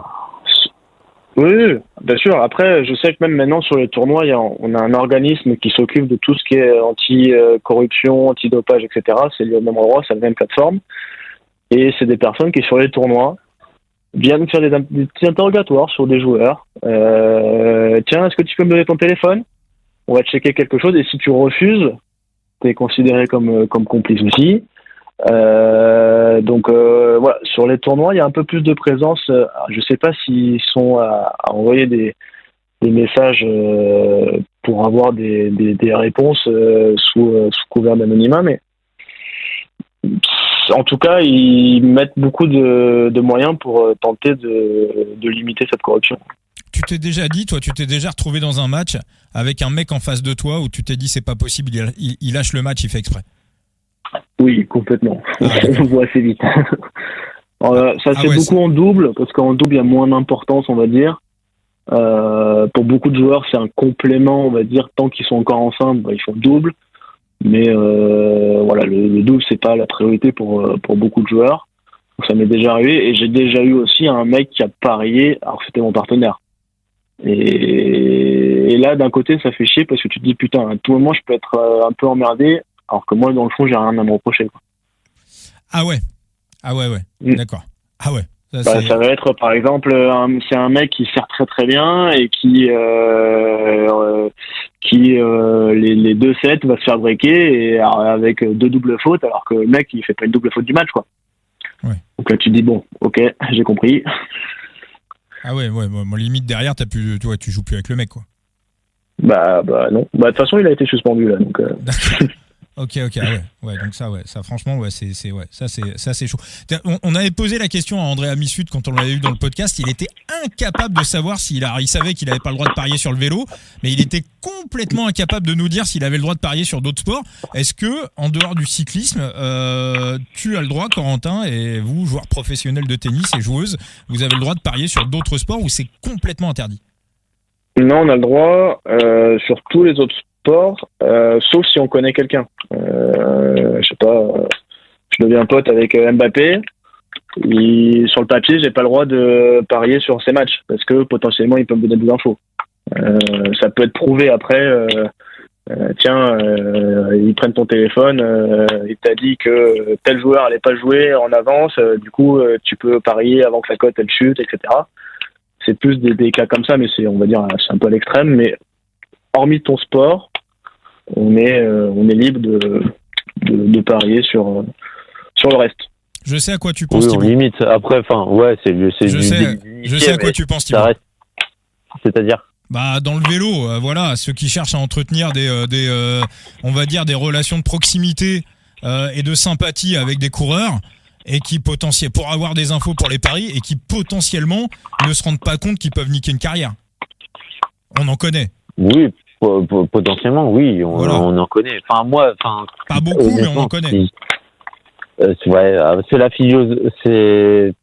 c'est dans le caractère et la philosophie de chacun. Tu vois, moi, honnêtement, si je vais parler à un coureur, c'est vraiment pas pour aller choper une info ou quelque chose. Puis ça m'emmerderait au possible pour aller gagner quoi. Petit copec. Non, mais oui. Ça sert à rien. Ça sert à rien d'emmerder un coureur pour aller choper une info comme ça. Bah oui. Non mais oui, non mais totalement.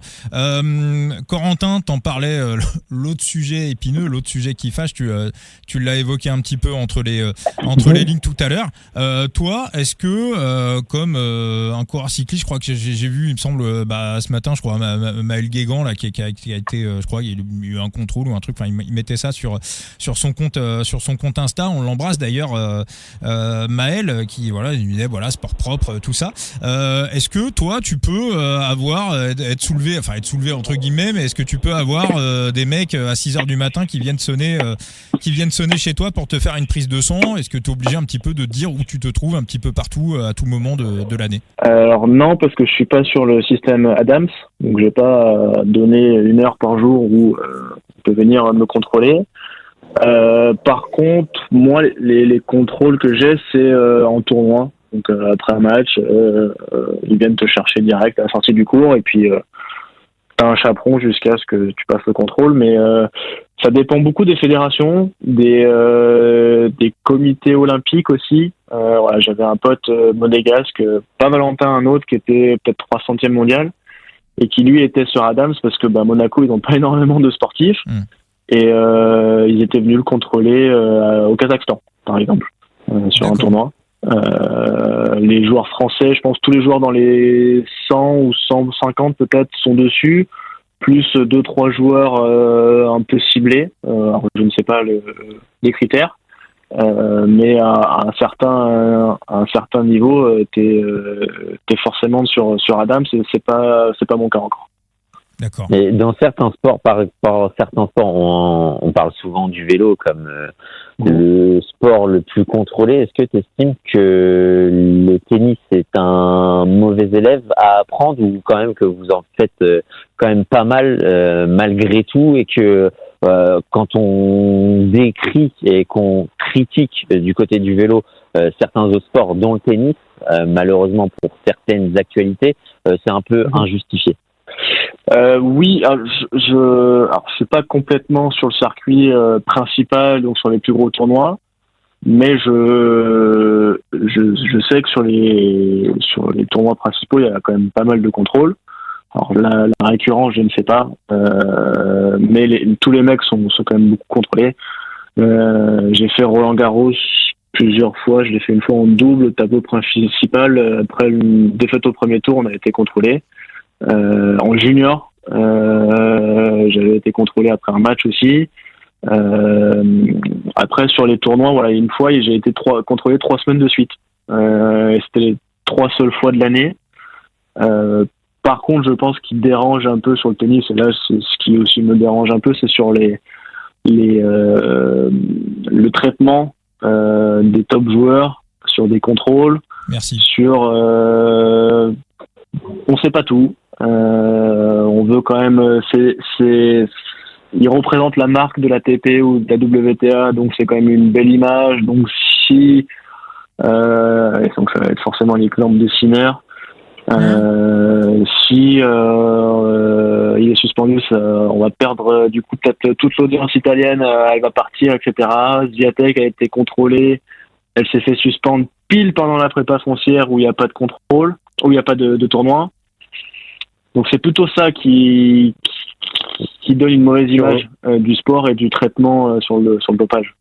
Tu rejoins en fait les propos de Djokovic sur le traitement de Sinner, quoi. Après, quand on sait que le patron de l'ATP il est italien, qu'il y a plusieurs personnes à l'ATP qui sont italiennes, est-ce qu'il n'y a pas un petit... Parce que ce qu'il faut savoir, c'est que dans les faits, sa défense, elle peut complètement s'entendre. et ça a été prouvé que la quantité retrouvée était pas suffisante pour augmenter les performances. Mais il y a eu d'autres joueurs qui ont eu les mêmes problèmes avec les mêmes taux, etc., qui eux ont pris leurs 2 ans de suspension parce que ils n'étaient pas signés pour se défendre, quoi. Donc Ouais, c'est et puis plutôt parce ça qu'ils que n'étaient pas numéro 1 mondial, quoi. Voilà, exactement. Donc Il y a un symbole derrière. Ouais, voilà. Après, il y a plein d'exemples où on sait pas tout. Pareil, des petites maladies un peu suspectes. Voilà, il y a des joueurs qui ont pris des mononucléoses, qui sont jamais revenus. Voilà, c'est toujours un peu caché. On veut tellement pas faire de vagues qu'au final on cache des choses. Mais et c'est vrai que c'est un peu dérangeant parce que forcément sur le vélo, dès qu'il y a le moindre bruit, tout de suite ça prend une ampleur de fou. Et quand on ramène, là il y a le tennis, mais sur l'exemple du rugby, on sait très bien que les Sud-Africains, le dopage, voilà, il y a quelque chose qui est sorti l'autre jour, qu'il y avait un joueur qui a été repris parce que au final il n'a pas été suspendu. Il y a eu quand même plusieurs histoires avec eux et pareil, au final, ouais, ça passe, quoi. Alors que non, ça ne va pas passer, quoi. Le rugby, pareil, on sait très bien que c'est un sport où le physique prime et pour être le plus fort, les mecs, à un moment donné, ils passent de l'autre côté et voilà, il n'y a pas trop de contrôle, quoi. Enfin, j'imagine qu'il y a des contrôles, mais après les instances protègent, quoi. Oui, après, de toute façon, dans tous les cas, même au niveau des instances, on va parler vélo, on va parler d'actualité. La gestion du cas Lascano, où on attend la fin de saison pour aller, on va dire ça, balayer d'un coup de revers, le timing n'est pas choisi au hasard. Tu aurais pu le sortir plus tôt, avant le Tour de France même. On choisit quand même la fin de saison où c'est beaucoup moins médiatique. Oui. C'est sûr, sur le vélo, il y en a toujours eu quand même avant le Tour de France une petite story sur le dopage qui sortait un peu régulièrement quand même. Donc là, ils ont été fins de pas sortir vraiment avant le Tour, quoi. Oui. Après, c'est un petit peu l'interrogation qu'on a aujourd'hui. On sait que Armstrong, clairement, il avait été couvert par l'UCI à 25 ans. L'UCI, Eric Boyer nous l'avait raconté dans le coup tordu. On l'avait l'année dernière à la même époque, quand Greg LeMond se pointe avec toutes les preuves de l'EPO à l'UCI et que il se passe rien. Donc la question qu'il y a dans le vélo aujourd'hui, c'est est-ce que s'il y avait un scandale, est-ce qu'il y avait un scandale UAE, et sachant que si aujourd'hui, je crois, pas travestir ses propos, mais c'est un petit peu ce qu'insinuait Saderaï a fait Grand Plateau a fait un épisode entier sur le podcast cette semaine, très très bon d'ailleurs. Voilà, je crois que Jérôme Pinault insinuait plus ou moins que est-ce que s'il y avait un gros scandale aujourd'hui, et je le rejoins, est-ce que les instances auraient intérêt, imaginez, je sais pas, Pogačar est pris par la patrouille, pour l'écosystème économique global et pour l'image du vélo, mais ça serait une catastrophe pour toutes les équipes. Donc l'intérêt finalement de tout le monde, l'intérêt éthique, ça serait évidemment de sortir le truc, mais on va dire l'intérêt, le truc qui fait croquer tout le monde, mais ça serait, on a vu qu'Armstrong, Festina, tout a été une catastrophe. Donc, tu vois, la réflexion, je pense que dans tout sport, la réflexion, en haut, elle doit être aussi ça. C'est un petit peu ce que tu nous décris, Corentin, puis, sur le tennis. Honnêtement, quand tu as un coureur, et puis quand tu as un coureur aussi dominant que Pogačar, on va balayer toute suspicion, mais je pense qu'honnêtement, il en est rendu à un stade avec son équipe où ils sont plus puissants que l'UCI. Ouais. De par l'aura de Pogačar et le mal que ça pourrait faire à son sport, il est beaucoup plus puissant que l'UCI. Tu rejoins aussi. L'UCI, quelque part, a besoin de Pogačar et a besoin du AE. Ouais. Exactement. Et puis je crois aussi, il me semble aussi que c'est Jérôme Pinault qui disait que à un moment donné, ils peuvent se pointer, mettre 3 milliards et puis racheter l'UCI. Et puis racheter tout le système. Ouais, après, comme dans tous les sports, n'est-ce pas, par exemple, sur le foot, il y a un scandale qui sort au Real ou, je sais pas, Manchester City, l'UEFA, ils vont tirer la tête aussi. Donc forcément, tout ça pose des questions. Ça pose des questions en matière d'équité sportive. Et puis moi, je sais, je l'ai souvent dit dans le podcast et ça a choqué. Certains sont venus un petit peu me rentrer dans la tronche pour ça. Mais Nadal, ça serait dans le cyclisme, il court pas. Voilà, jamais, faire enchaîner des Roland-Garros sous intraveineuse, dans le vélo, ça n'existe pas. Mais c'est pas le seul. Après, on parle de Nadal sur ses intraveineuses, mais il y a des footeux qui te disaient que pour tenir un match de Ligue des Champions, à la mi-temps, ils se faisaient des infiltrations. Mais ça, dans certains sports, ça ne passe pas. Ça ne passe pas. À partir du moment où tu prends des médocs, que ce soit autorisé ou non, mais pour tenir la douleur, pour essayer de maintenir ta performance, tu rentres dans une philosophie, dans un mood où, clairement, dans certains sports, c'est du dopage. Moi, c'est là que ça me dérange un petit peu vis-à-vis du cyclisme où le coureur il va vouloir prendre un tout petit truc mais qui est dans les règles. On va dire ah bah oui mais tout de suite c'est un dopé, alors que la même chose dans tous les autres sports on va rien dire. Et en tant que fan de vélo, on rattache tout de suite au dopage la prise du moindre médicament, mais qui peut être autorisé parce que pour plein de choses. Ah oui, non. Puis après, c'est aussi une question de santé. Hein. Regarde tous les footballeurs. Je crois Bruno Rodriguez qui joue au PSG, qui a joué à Metz aussi, il me semble. Gabriele Batistuta, on parlait des Argentins tout à l'heure. J'ai encore un autre exemple en tête. Enfin, voilà, beaucoup de joueurs qui ont joué sous intraveineuse quasiment toute leur carrière dans les années 90. Ils vieillissent mal. C'est dur. C'est vraiment, comme nous disait Eric Boyer, un palmarès, ça rend pas heureux. Hein. Donc, non. Puis on se soigne pas avec des infiltrations. Voilà. Oui, c'est ça. Oui, ça masque la douleur, mais c'est là où c'est dommage et où on parle de plusieurs sports, c'est que ça c'est beaucoup d'argent la lutte antidopage, c'est beaucoup de réglementaires, mais ce qu'il faudrait déjà globalement au-delà de plus de moyens pour les instances antidopage, c'est d'avoir d'une harmonie entre tous les sports. Parce que chaque sport est différent et chaque sport a une manière de lutter totalement différente. Ça c'est sûr. Quand après, c'est encore un autre degré de dopage, mais quand on voit ce qui s'est passé à Sochi, on se dit que ça peut arriver, juste s'ils sortent les moyens, peu importe l'organisme, peut arriver à truquer les tests ou à avoir, vu que le nerf de la guerre c'est l'argent, si t'es plus puissant, t'as un peu tous les droits, quoi. Bah oui, comme dirait VALD, ce monde est cruel. Exactement, Corentin. Alors je disais il y a 2 secondes qu'un palmarès ça rend pas heureux, mais bon, il y a quand même des victoires qui rendent heureux. Hein. T'as remporté un tournoi récemment, Corentin, du côté du Rwanda, qui avait lieu quasiment. T'as pu voir les championnats du monde de Kigali? Non, parce que pour la petite histoire, ça fait c'est la 3e année que j'allais à la même période pour faire les tournois. Et ils ont été décalés à cause des championnats du monde. D'accord. Toi, Thibaut, t'as remporté ce challenger de fort belle manière. D'ailleurs, toi, Thibaut, t'avais une question à poser à Corentin sur justement ce tournoi à Kigali. Ah bah oui, parce qu'on a vu que les conditions du côté du cyclisme étaient particulières. Il y a quand même une acclimatation à avoir.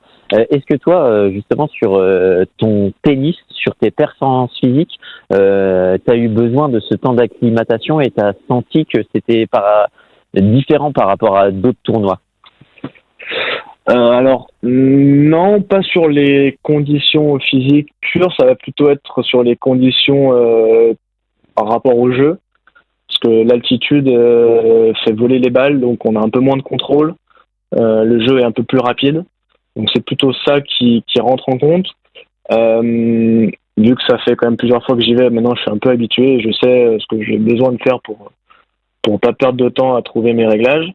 Après j'ai vu un peu toutes les sorties des coureurs, je crois que Stéphane Kuhn ou d'autres joueurs se sont plaints de la pollution. C'est un fait. Ce qui s'est passé aussi pour eux, alors d'un côté ils ont eu de la chance parce qu'ils n'ont pas eu de pluie et donc du coup pas de route un peu trop glissante. Par contre on sait que la pluie peut aider quand même à faire diminuer la pollution, etc. Et ils en ont pas eu et mine de rien on est dans une ville avec beaucoup de collines, donc ça stagne. Et vis-à-vis de la respiration, je peux comprendre leur frustration. Après sur l'altitude on est quand même qu'à 1500 et puis eux, ils n'ont pas eu sur le papier beaucoup de changements d'altitude. Le plus haut, c'était peut-être 1007, et encore, je suis même pas sûr avec le Mont Kigali. Presque, Donc, on est sur du 1500 tout le long. Quand eux, ils passent beaucoup de temps dans les stages en altitude, je pense pas où ils vont vite monter sur du plus de 2000, presque 3000 à certains endroits.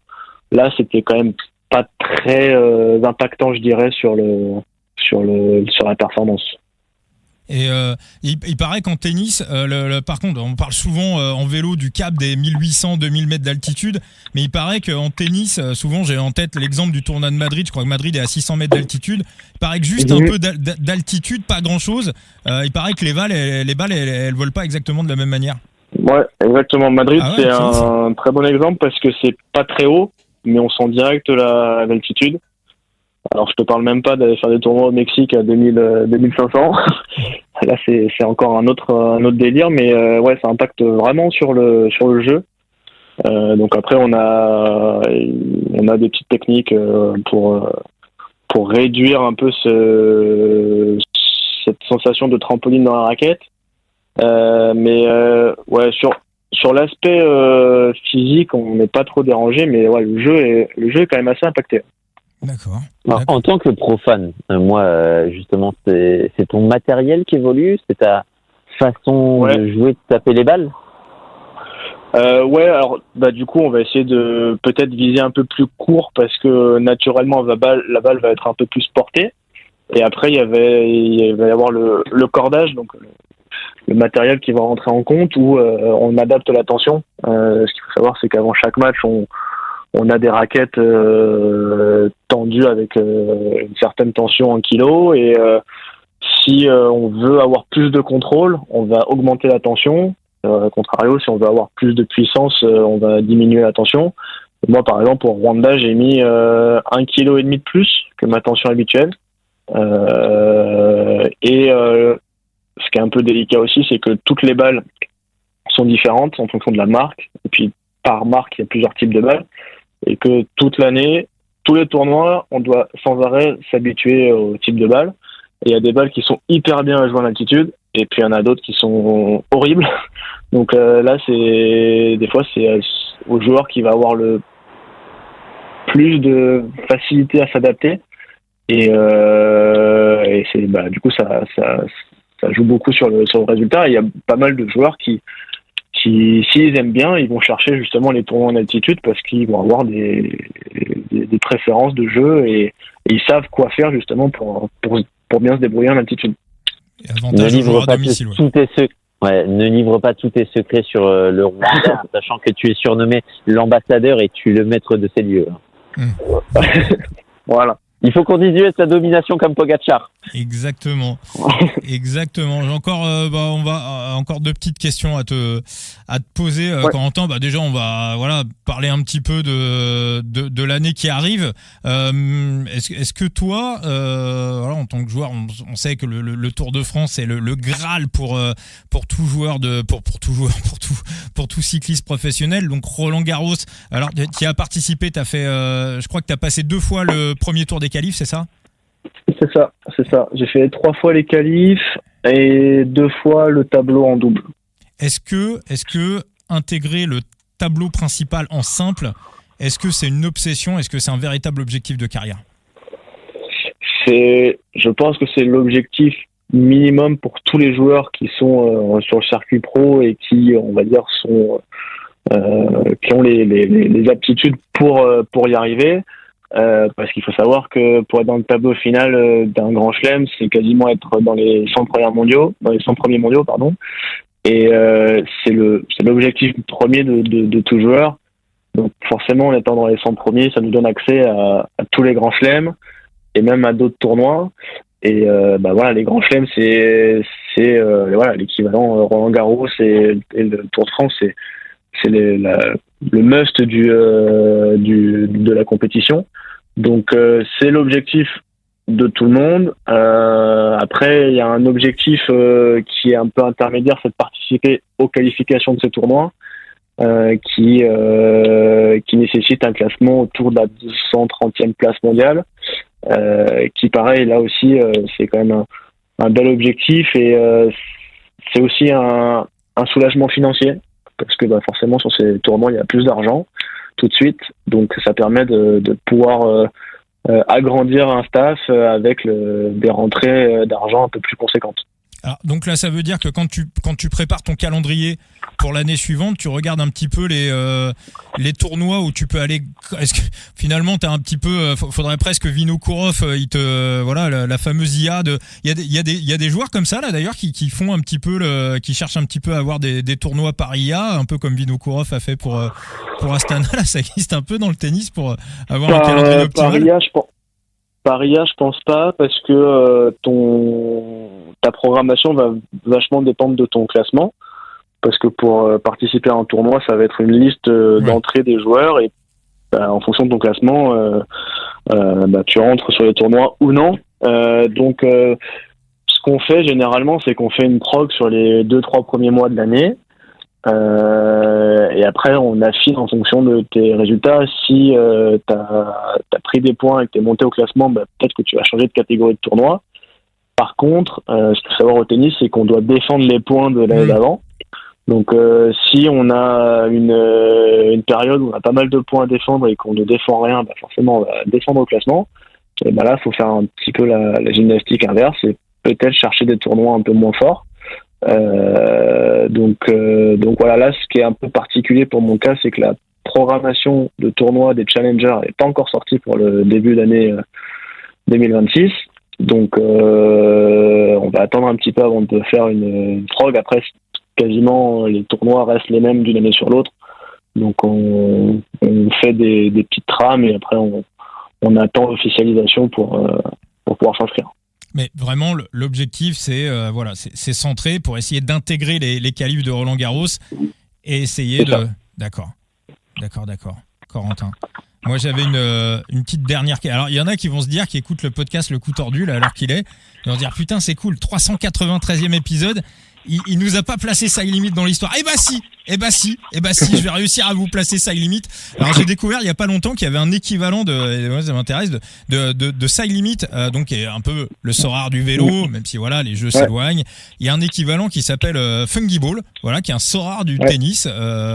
Et t'as tes cartes dessus? Comment ça se... Non, j'ai pas. Alors Tu connaissais? Ouais, je connaissais les mecs qui m'en ont parlé et je dois avoir. Faut que je les recontacte. Donc j'ai pas encore tous les tenants et les aboutissants des avantages pour les joueurs, et pareil aussi des compétitions avec les cartes etc. Je ne sais pas exactement comment ça se passe, mais oui c'est sorti il y a pas très longtemps. Après, je pense que Mina Sora a créé plein de petits dans plusieurs sports. Et Fungible en fait partie comme Side Limit, je pense. Ouais, j'ai été voir, ça ressemble quand même, on est assez proche de Sora et de Side Limit. Il y a des mises aux enchères des joueurs et des joueuses.